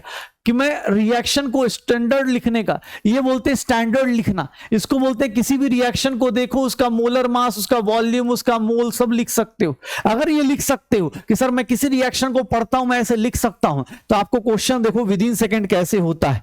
अगर मैं ऐसा लिख देता हूं, ध्यान सुनिएगा, अगर मैं इसको 280 ग्राम लिखता हूं कि सर नाइट्रोजन का 280 ग्राम ले लिया, तो हाइड्रोजन का कितना मास होगा और इसका कितना मास होगा, कुछ नहीं करना, देख लो 28 से तुमने क्या किया, देखो स्टैंडर्ड लिख दो, बस ये देखो स्टैंडर्ड लिख दो, ये कितना है स्टैंडर्ड में, ये कितना है स्टैंडर्ड में, ये तुम खुद सोचो, इसको तुमने कितने से मल्टीप्लाई किया, 10 से, तो ऑब्वियस है पूरे को सबको किससे मल्टीप्लाई करना पड़ेगा, 10 से मल्टीप्लाई करना पड़ेगा। अगर बेसिक स्टोइकोमेट्री देखे सबसे आसान सा होता है, कुछ नहीं करना, आप सिंपल सा क्या करते हो, सर अगर 10 से मल्टीप्लाई किया तो सबको किससे मल्टीप्लाई कर दो, 10 से मल्टीप्लाई कर दो। This is what basic stoichiometry.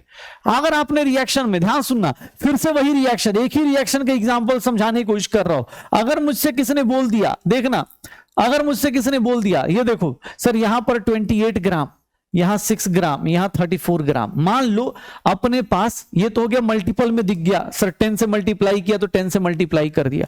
अगर मैं लिख दूं 14 ग्राम, चाहे मैं ऐसे लिख देता हूं 17 ग्राम, इसका मास पूछ रहा हूं, इसका मास पूछ रहा हूं, बिंदास होके देखो, कोई दिक्कत नहीं। सर इसको क्या किया है, 2 से डिवाइड किया है, सबको 2 से डिवाइड कर दो, सबको 2 से डिवाइड कर दो, कोई टेंशन नहीं, किसी को कोई जरूरत है ही नहीं।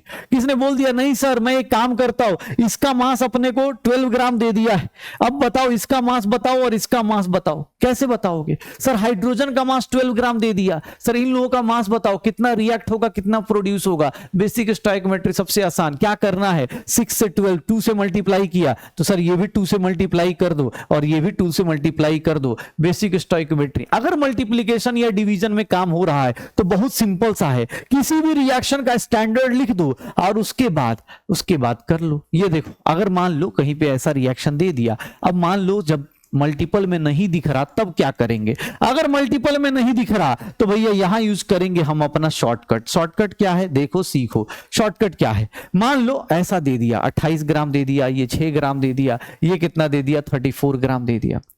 अब सर यहां पर मैंने जानबूझ के कितना लिख दिया, इसका लिख दिया 10 ग्राम। ध्यान सुनिएगा, 10 ग्राम पूछ रहा हूं, इसका ग्राम बताओ, इसका ग्राम बताओ। अब ये इसका मल्टीपल नहीं है, ये इसका मल्टीपल नहीं दिख रहा, या मैं जानबूझ के 11 ग्राम 12 ग्राम लिख देता हूं। अब ये देख लो, ये मुझे, मैंने क्या किया, तुम्हें गिवन दे दिया। मैंने बोला अगर मुझे 11 ग्राम अमोनिया बनाना है तो मुझे बताओ हाइड्रोजन के कितने मास और नाइट्रोजन का कितना मास चाहिए, हाइड्रोजन का और नाइट्रोजन का मास बताओ कितना चाहिए। तो तुम क्या बोलोगे कि सर अमोनिया का 11 ग्राम है, ये गिवन है, कैसे निकालूंगा? तो उसका शॉर्टकट सीखना, मैं लिखा भी दूंगा, क्रिस क्रॉस मेथड यूज करना। Criss cross method exam hall में कैसे यूज करना है, जो गिवन है स्टैंडर्ड लिख दिया, ये रिएक्शन के ऊपर लिख दिया करो, स्टैंडर्ड लिख दिया करो, ये रिएक्शन के ऊपर स्टैंडर्ड लिख दिया करो। और लिखने के बाद देखना कैसे लिखते हैं, ये देखो गिवन है ना, ये निकालना है, ध्यान सुनना, मास ऑफ हाइड्रोजन निकालना है ना, ये देखो कैसे लिख रहे हैं, गिवन को मल्टीप्लाई करो उसके स्टैंडर्ड से, 11 इंटू 6। इसको देखना ध्यान से बेटा, फिर से रिपीट करना, जो गिवन है उसको लिख दो, 11 इंटू 6 डिवाइड बाई इसके स्टैंडर्ड से डिवाइड कर दो, हो गया, कोई टेंशन नहीं है। देखो मास ऑफ नाइट्रोजन निकालना है, फिर से सोचो कैसे निकाला, देखो गिवन था, इसको इसके स्टैंडर्ड से क्रॉस करना है, डिवाइड बाय दिस। ये देखो गिवन है, इसको इसके स्टैंडर्ड से 28 into 11 divide by 28 into 11 divide by 34। कोई कैलकुलेशन नहीं, कोई लिखना लिखना नहीं, कुछ भी नहीं, आराम से कर सकते हो। शॉर्टकट में क्रिस क्रॉस मेथड बोल देते हैं कि भैया ये यूज कर लो, आंसर आ जाएगा। कभी भी जैसे देखो ना, अब कोई चाहे तो इसमें मिक्स भी कर सकता है, जैसे मैं ये रिएक्शन लिख रहा हूं, ये गैस है, ये गैस है, और ये देखो CO2 प्लस 2H2। ध्यान सुनिएगा, स्टोइकोमेट्री में बेटा कोई ऐसा वो नहीं आता कि आप, अब देखो इसको लिखने का मैं मिक्स करके भी लिख सकता हूं, मतलब कि मुझे मर्जी, मेरी मर्जी, माई लाइफ माई रूल्स। मैंने क्या किया, मैं इस तरह से लिख दूं कि भैया एक काम करते, इसका मास ले लेता हूं 36 ग्राम, इसका मोल ले लेता हूं, इसका वॉल्यूम ले लेता हूं। स्टैंडर्ड में मेरी मर्जी है, क्योंकि एग्जाम हॉल में हो सकता है। अब मैं तुमसे एक सिंपल सा क्वेश्चन दे देता हूं, ध्यान सुनिएगा। अगर मैं एक क्वेश्चन दे दूं, मैं तुम्हें एक सिंपल सा दे दूं कि नहीं भैया इसका 10 ग्राम रिएक्ट कर रहा है, चलो 10 ग्राम रिएक्ट कर रहा है, मुझे इसका वॉल्यूम बताओ, मुझे इसका मोल बताओ और मुझे इसका मास बताओ। कोई पूछेगा सर आपने ऊपर स्टैंडर्ड ऐसा क्यों लिखा? क्योंकि क्वेश्चन ऐसा पूछ रहा था। जिस क्वेश्चन में जैसा पूछा जाए, अगर मुझसे वॉल्यूम ऑफ O2 पूछा है तो मैं O2 का स्टैंडर्ड लीटर में लिखूंगा, अगर मोल्स ऑफ CO2 पूछा है तो CO2 का स्टैंडर्ड मोल में लिखूंगा, H2O का पूछा है तो मैं H2O का मास लिख दूंगा। अब देख लो सर यहां पर वॉल्यूम ऑफ O2 का फॉर्मूला क्या निकलेगा? याद करो ट्रिक क्या था, गिवन इनटू दिस। बेटा इसकी प्रैक्टिस कर लेना, एग्जाम हॉल में इतना टाइम सेव करेगा ना आप इमेजिन भी नहीं कर सकते। डिवाइड बाय 16, सीधा सीधा आंसर। अगर number of moles of O2 चाहिए, CO2 चाहिए, तो number of moles of CO2 सीधा given into this divide by उसका स्टैंडर्ड। सर अगर मैं मास ऑफ H2O निकालना है तो कुछ नहीं करना, मास ऑफ H2O के लिए 10 into 36 divide by 10 into 36 upon 16 ग्राम निकाल दो। ये देख लो सबके मोल्स आ गए, जिसका जो निकालना था सब निकल जाएगा। बस आपको करना क्या है, क्रिस क्रॉस मेथड करना है, क्रिस क्रॉस मेथड करना है और स्टैंडर्ड अपने पास अप्लाई करना है कि सर स्टैंडर्ड से डिवाइड करना है, क्रिस क्रॉस मेथड करना है, स्टैंडर्ड डिवाइड करना है, हो जाएगा। श्योर हो पक्का? तो स्टोइकोमेट्री ऐसे चलती है, स्टोइकोमेट्री ऐसे चलती है। इसके अंदर अब छोटे छोटे कॉन्सेप्ट आते हैं, that is what purity concept. Purity concept क्या कहता है, ध्यान सुनना। प्योरिटी कॉन्सेप्ट किसके बारे में बात करता है? ये प्योरिटी कॉन्सेप्ट का मतलब, जब भी प्योरिटी का कॉन्सेप्ट आ गया समझ जाना कि वहां पर गिवन मास ऑफ रिएक्टेंट, जो गिवन मास ऑफ रिएक्टेंट है, गिवन मास ऑफ रिएक्टेंट है, प्योरिटी जो लगाई जाती है ना, एक्चुअली जो प्योरिटी लगाई जाती है मोस्टली अप्लाइड फॉर रिएक्टेंट। ये किसके लिए लगाई जाती है? अप्लाइड फॉर रिएक्टेंट्स के लिए लगाई जाती है कि भैया रिएक्टेंट के लिए होगा। Sir given mass of reactant जो होगा ना वो प्योर मास ऑफ रिएक्टेंट या reactant mass of pure reactant जो कि रिएक्शन में जाता है, प्लस इंप्योरिटीज होंगी। तो ये ध्यान रखिएगा, इंप्योरिटीज को मत रिएक्शन में करा देना। इसका एक ही कॉन्सेप्ट होता है कि भैया जो रिएक्टेंट का मास सैंपल में दिया होता है वो रियल मास नहीं होता, ये मास ऑफ प्योर रिएक्टेंट होता है, यही अंडरगोज रिएक्शन, यही करता है रिएक्शन। अदर लोग नहीं करते, इंप्योरिटीज रिएक्शन नहीं करता है। आपको कभी भी कोई बोल दे तो प्योरिटी का कॉन्सेप्ट याद रखिएगा। प्योरिटी, अगर परसेंटेज प्योरिटी निकालनी है तो याद रखना sir mass of pure reactant divided by sir given mass of reactant sample into किससे डिवाइड कर दोगे? रिएक्टेंट सैंपल इनटू क्या कर दोगे? 100 कर दोगे, इनटू क्या कर दोगे? 100 कर दोगे। तो ये प्योरिटी कॉन्सेप्ट हो जाता है, अगर मैं बोलूं, फिर से ध्यान सुनना, अगर मैं बोलूं यील्ड कॉन्सेप्ट या फिर एफिशिएंसी कॉन्सेप्ट बोला जाता है। स्टोइकोमेट्री में ये कुछ आ जाते हैं छोटे छोटे कॉन्सेप्ट, इनको देख लो। यील्ड कॉन्सेप्ट या एफिशिएंसी कॉन्सेप्ट क्या है कि सर यहां पर क्या होगा, जितना आप इमेजिन करोगे, जितना आप थ्योरेटिकल, मतलब दो टाइप की यील्ड आएगी। एक आएगी एक्चुअल यील्ड या फिर हम बोल देते हैं एक्सपेरिमेंटल यील्ड।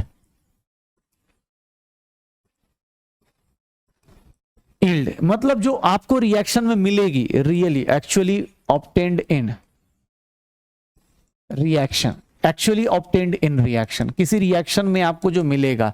और एक होता है थ्योरेटिकली, जो आप निकालते हो, थ्योरेटिकल यील्ड। जैसे आपकी पढ़ाई की हालत होती है, थ्योरेटिकल यील्ड, ठीक है, ये अपने पास थ्योरेटिकल यील्ड, थ्योरेटिकल मतलब कैलकुलेटेड फ्रॉम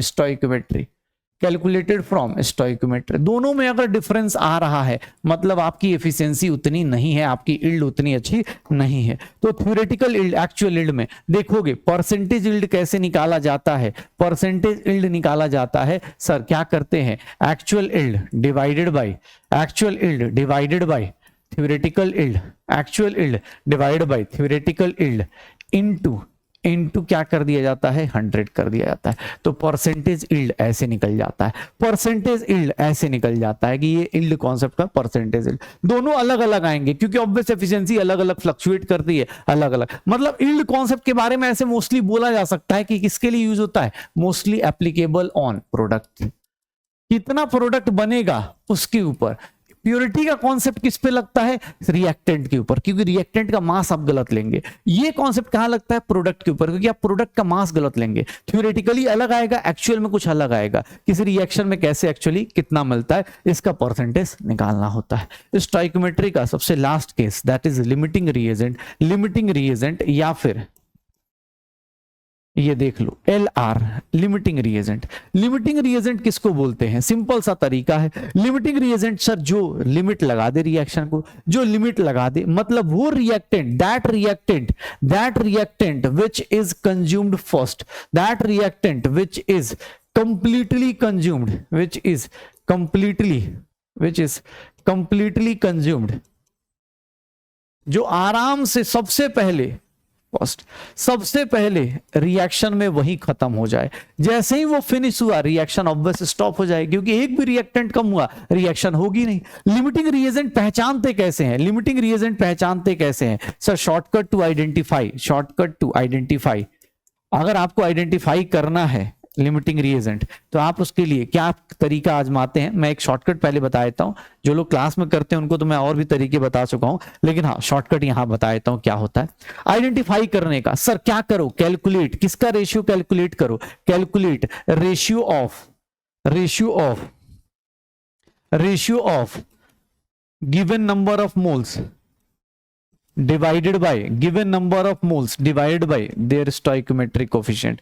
जिसके भी अपने नंबर ऑफ मोल्स दिए हैं ना रिएक्टेंट के, उनके नंबर ऑफ मोल्स को किससे डिवाइड करके चेक कर लो? स्टोइकोमेट्रिक कोफिशिएंट से। जो भी इसके आगे नंबर लगे हुए इनसे चेक कर लो। आप इनको चेक करो, ये रेशियो निकाल के देख लो। जिसका ये रेशियो कम है, जिसका भी रेशियो कम है, लिमिटिंग रिएजेंट किसको बोलेंगे?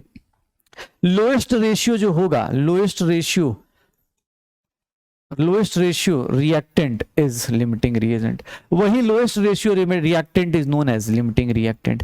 लेकिन ये शॉर्टकट तब वैलिड होगा जब आपको नंबर ऑफ मोल्स दिया है। नंबर ऑफ मोल्स दिया है, सर क्या करोगे? नंबर ऑफ मोल्स को किससे डिवाइड कर दोगे? सर नंबर ऑफ मोल्स को आप डिवाइड कर दोगे किससे? नंबर ऑफ मोल्स को डिवाइड कर दीजिए आप स्टोइकोमेट्रिक कोएफिशिएंट। सबसे जो छोटा होगा उसी को लिमिटिंग रिएजेंट बोल देंगे। लिमिटिंग रिएजेंट है क्या? हेलो, लिमिटिंग रिएजेंट है क्या? देखोगे लिमिटिंग रिएजेंट क्या बोलते हैं, किसको बोलते हैं? तो लिमिटिंग रिएजेंट जो सबसे पहले खत्म हो जाए। अब एक और तरीका है लिमिटिंग रिएजेंट इसको निकालने का। आप किसी भी रिएक्शन में, चाहे शॉर्टकट पे भी आप नंबर ऑफ मोल से भी निकाल सकते हो। एक वर्ड और होता है, एक्सेस रिएक्टेंट भी होता है। एक्सेस रिएक्टेंट जिसको हम बोलते हैं ER, ये बच जाता है। ER क्या होता है? Excess reactant which is not consumed for, मतलब reactant which is not completely consumed, जो पूरा का पूरा कंज्यूम ना हो, नॉट कंप्लीटली कंज्यूम्ड, उसी को क्या बोल देते हैं? Excess reactant. कभी किसी रिएक्शन के थ्रू समझने की कोशिश करेंगे तो आपको पता हो जाएगा, आपको पता चल जाएगा। कभी किसी रिएक्शन के थ्रू करेंगे तो, जैसे मैं अभी इस रिएक्शन की बात कर रहा था, तो मैं इस रिएक्शन पे ही समझा देता हूं। देखो, अगर नंबर ऑफ मोल्स दिया है कि सर इसके 10 मोल और इसके 10 मोल, तो आपको लिमिटिंग रिएजेंट निकालना बहुत आसान सा है। कैसे? सर लिमिटिंग रिएजेंट कौन हो जाएगा? 10 मोल दिया है तो सर कुछ नहीं करना। सर यहां पर क्या कर दीजिएगा? 10/1 10 आ गया। यहां पर क्या कर दीजिएगा? 10/3 3.33। छोटा वैल्यू कौन हो रहा है? हाइड्रोजन हो रहा है। जो बच गया वो कौन सा रिएक्टेंट हो गया? एक्सेस रिएक्टेंट हो गया, नाइट्रोजन हो गया। तो लिमिटिंग रिएजेंट ऐसे निकाल दो, लेकिन अगर मास दिया है, कुछ और दिया है, तो इस केस में आपको एक सिंपल सा तरीका बता देता हूं। ये सिंपल सा तरीका क्या है? अगर लिमिटिंग रिएजेंट निकालना है और आपको क्या दे दिया जाए? यहां मास दे दिया जाए 10 ग्राम और 10 ग्राम। मोल्स दिया है तब तो बहुत आसान सा है। अगर मास दिया है तो भी आप एक लाइन लिखोगे, आपको लिमिटिंग रिएजेंट आ जाएगा। आप क्या करोगे? स्टैंडर्ड याद है स्टोइकोमेट्री का, आप सब कुछ निकाल पाओगे। कैसे? सर आप बस एक लाइन लिखो, for 10 gram complete reaction of, for 10 gram complete reaction of, sir for complete reaction of, आप ऐसे लिख दो, complete reaction of 10 gram of nitrogen. अगर कंप्लीट रिएक्शन 10 ग्राम नाइट्रोजन आए, मास ऑफ हाइड्रोजन रिक्वायर्ड निकालो, मास ऑफ हाइड्रोजन रिक्वायर्ड निकाल दो। Mass of hydrogen required कितना होगा, हाइड्रोजन का मास कितना रिक्वायर्ड होगा, 10 ग्राम ये दिया हुआ है। इसके लिए सर अभी शॉर्टकट सिखाया, क्रॉस करो 10 इंटू 6 डिवाइड बाई 28 कर दो, 60/28। सर ये क्या है, इतना अवेलेबल है क्या, मुझे दिख रहा है नाइट्रोजन पूरा का पूरा कंप्लीटली खत्म हो सकता है। हाइड्रोजन कितना ही यूज होगा, 60/28। अगर मैं देखूं ध्यान से तो 15/7 आ जाएगा, दैट विल बी 2.1 आ जाएगा, 2.14 ग्राम आ जाएगा हाइड्रोजन का।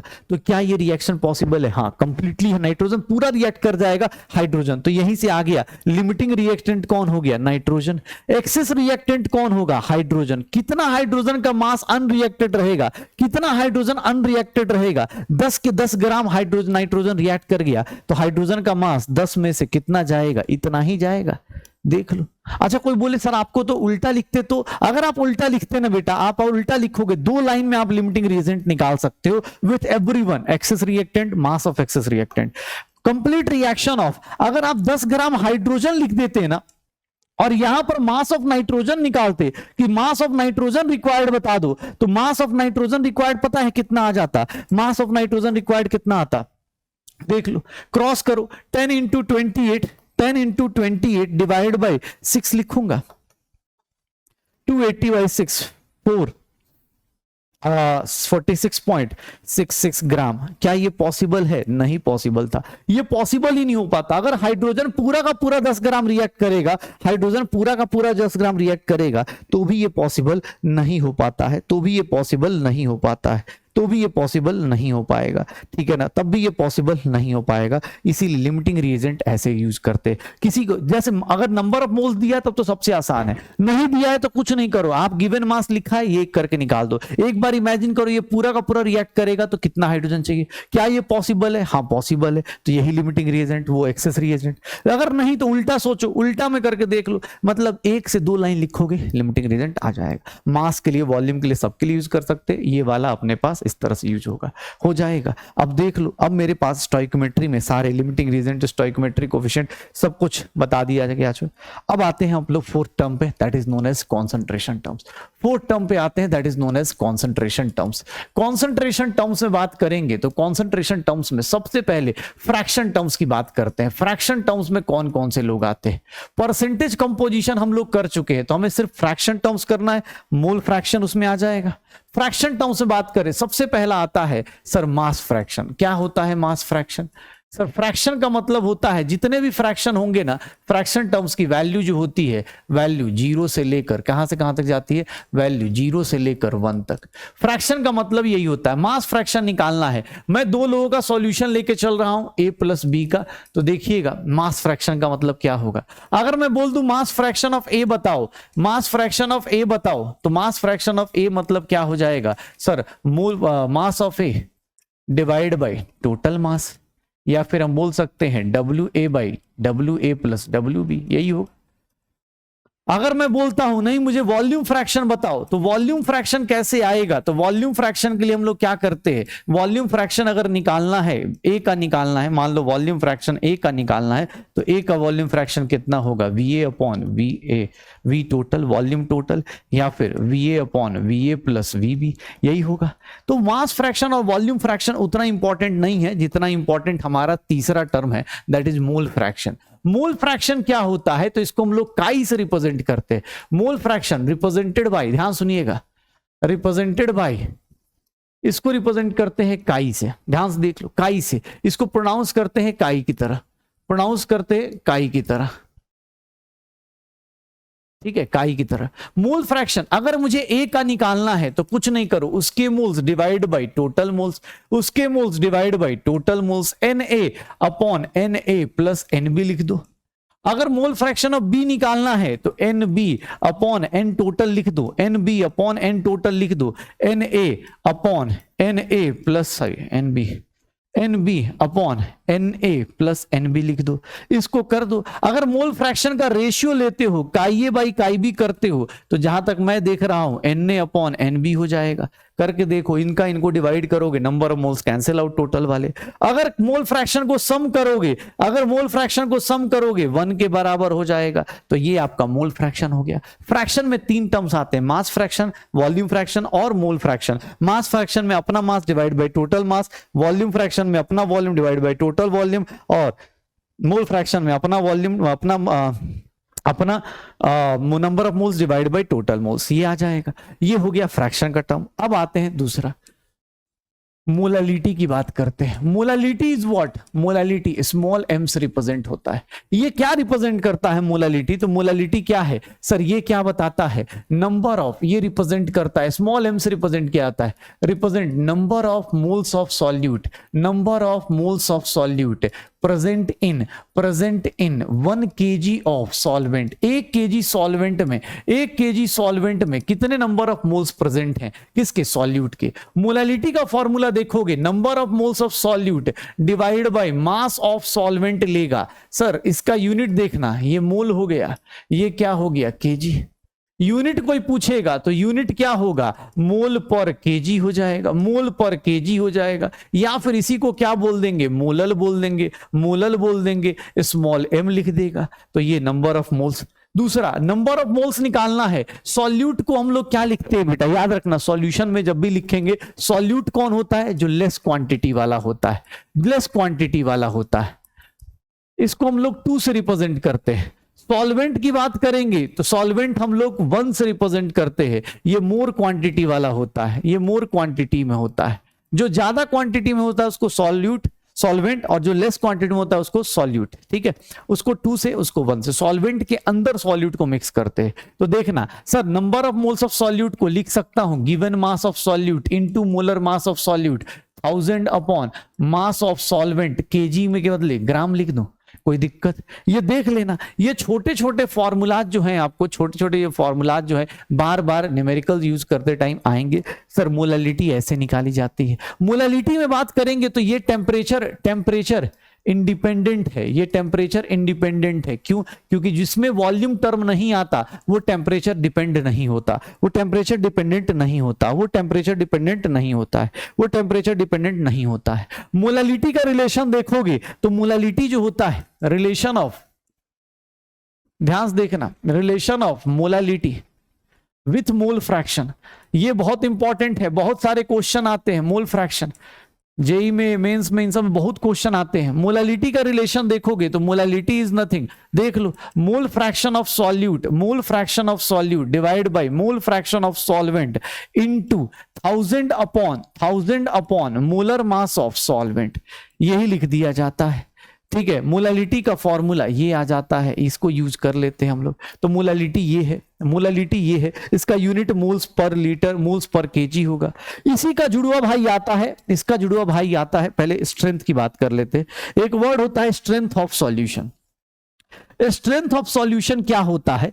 एस से रिप्रेजेंट किया जाता है। ये क्या होता है? तो सर इट रिप्रेजेंट, ये किसको रिप्रेजेंट करता है? Mass of, it represents mass of solute present in 1 litre of solvent. Normal आदमी यही सब जानता है, 1 लीटर ऑफ सॉल्यूशन। नॉर्मल इंसान को ऑब्वियसली मोल्स कैलकुलेट करना नहीं आता, ये तो हम साइंस वाले जो मोल्स निकाल रहे हैं, तो ठीक है ना। तो हमें स्ट्रेंथ जो होता है, घर वालों को स्ट्रेंथ पता होता है कि मास of solute divided by volume of solution, किस में ले लेंगे सर? ये लीटर में हो जाएगा, ये ग्राम में हो जाएगा, और इसकी जो वैल्यू होगी, इसका जो यूनिट होगा ग्राम पर लीटर आ जाएगा। इसका जो यूनिट होगा ग्राम पर लीटर आ जाएगा, इसका जो यूनिट होगा ग्राम पर लीटर आ जाएगा। फिर आता है इसी का बड़ा भाई, कौन सा? मोलारिटी। इसी का बड़ा भाई मोलारिटी, जिसको कैपिटल एम से रिप्रेजेंट किया जाता है। ये क्या बताता है? कैपिटल एम क्या बताता है? Represent number of moles of solute, represent number of moles of solute present in 1 litre of solution, या फिर 1000 ml ऑफ सॉल्यूशन। 1 लीटर या फिर 1000 ml of solution. 1 litre solution या 1000 ml ऑफ सॉल्यूशन में क्या होगा? देख लो, इसी को बोलते हैं मोलारिटी का फॉर्मूला। देखोगे तो molarity is nothing, number of moles of solute divided by volume of solution, volume of solution.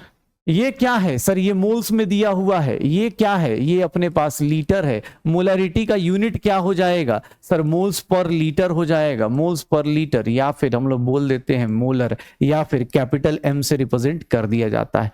Sir number of moles of solute given mass upon molar mass into 1000 upon volume of solution in ML बोल दिया जाता है। तो ये formula भी आप use कर सकते हैं, न्यूमेरिकल्स जितना भी न्यूमेरिकल सॉल्व करना है ये फॉर्मूला यूज कर लेते हैं। मोलरिटी के साथ देखोगे तो मोलरिटी को अगर आप चाहें तो रिलेशन ऑफ मोलरिटी का रिलेशन आप निकाल सकते हैं विथ अलग अलग लोगों के साथ। कौन कौन से लोग हैं ध्यान सुनिएगा। पहला सर स्ट्रेंथ जो होता है ना, strength is nothing molarity into, molarity जो होगी ना, स्ट्रेंथ इज नथिंग मोलरिटी, ध्यान से देखना अपने पास स्ट्रेंथ जो होता है, स्ट्रेंथ ऑफ सॉल्यूशन क्या है, तो सर मोलरिटी दी हुई है, नंबर ऑफ मोल्स दिया हुआ है, किसको बोलेंगे सर मोलरिटी किसको बोलेंगे, ये स्ट्रेंथ हो गया sir, molarity into molar mass of solute बोल दिया जाता है, molar mass of solute. Second one, अगर मोलरिटी निकालना है, ध्यान सुनना, मोलरिटी निकालना है तो एक और तरीका होता है 10 times percentage mass by mass solute का, 10 times mass by mass solute का percentage into density of solution divide by molar mass of solute. Molarity का एक रिलेशन इनके साथ भी होता है, परसेंटेज डेंसिटी के साथ निकालना चाहो इनके साथ निकल जाता है। तीसरा, अगर मैं देखूं मोलरिटी के बाद स्ट्रेंथ हो गया, मोलरिटी हो गया, और मोलरिटी के बीच का रिलेशन, तो molarity small m is nothing 1000 times capital M molarity divided by 1000 times density minus molarity into molar mass of solute, ठीक है ना। तो ये 3-4 रिलेशंस आप ध्यान रखिएगा जो मोलरिटी के अलग अलग लोगों के साथ होते हैं।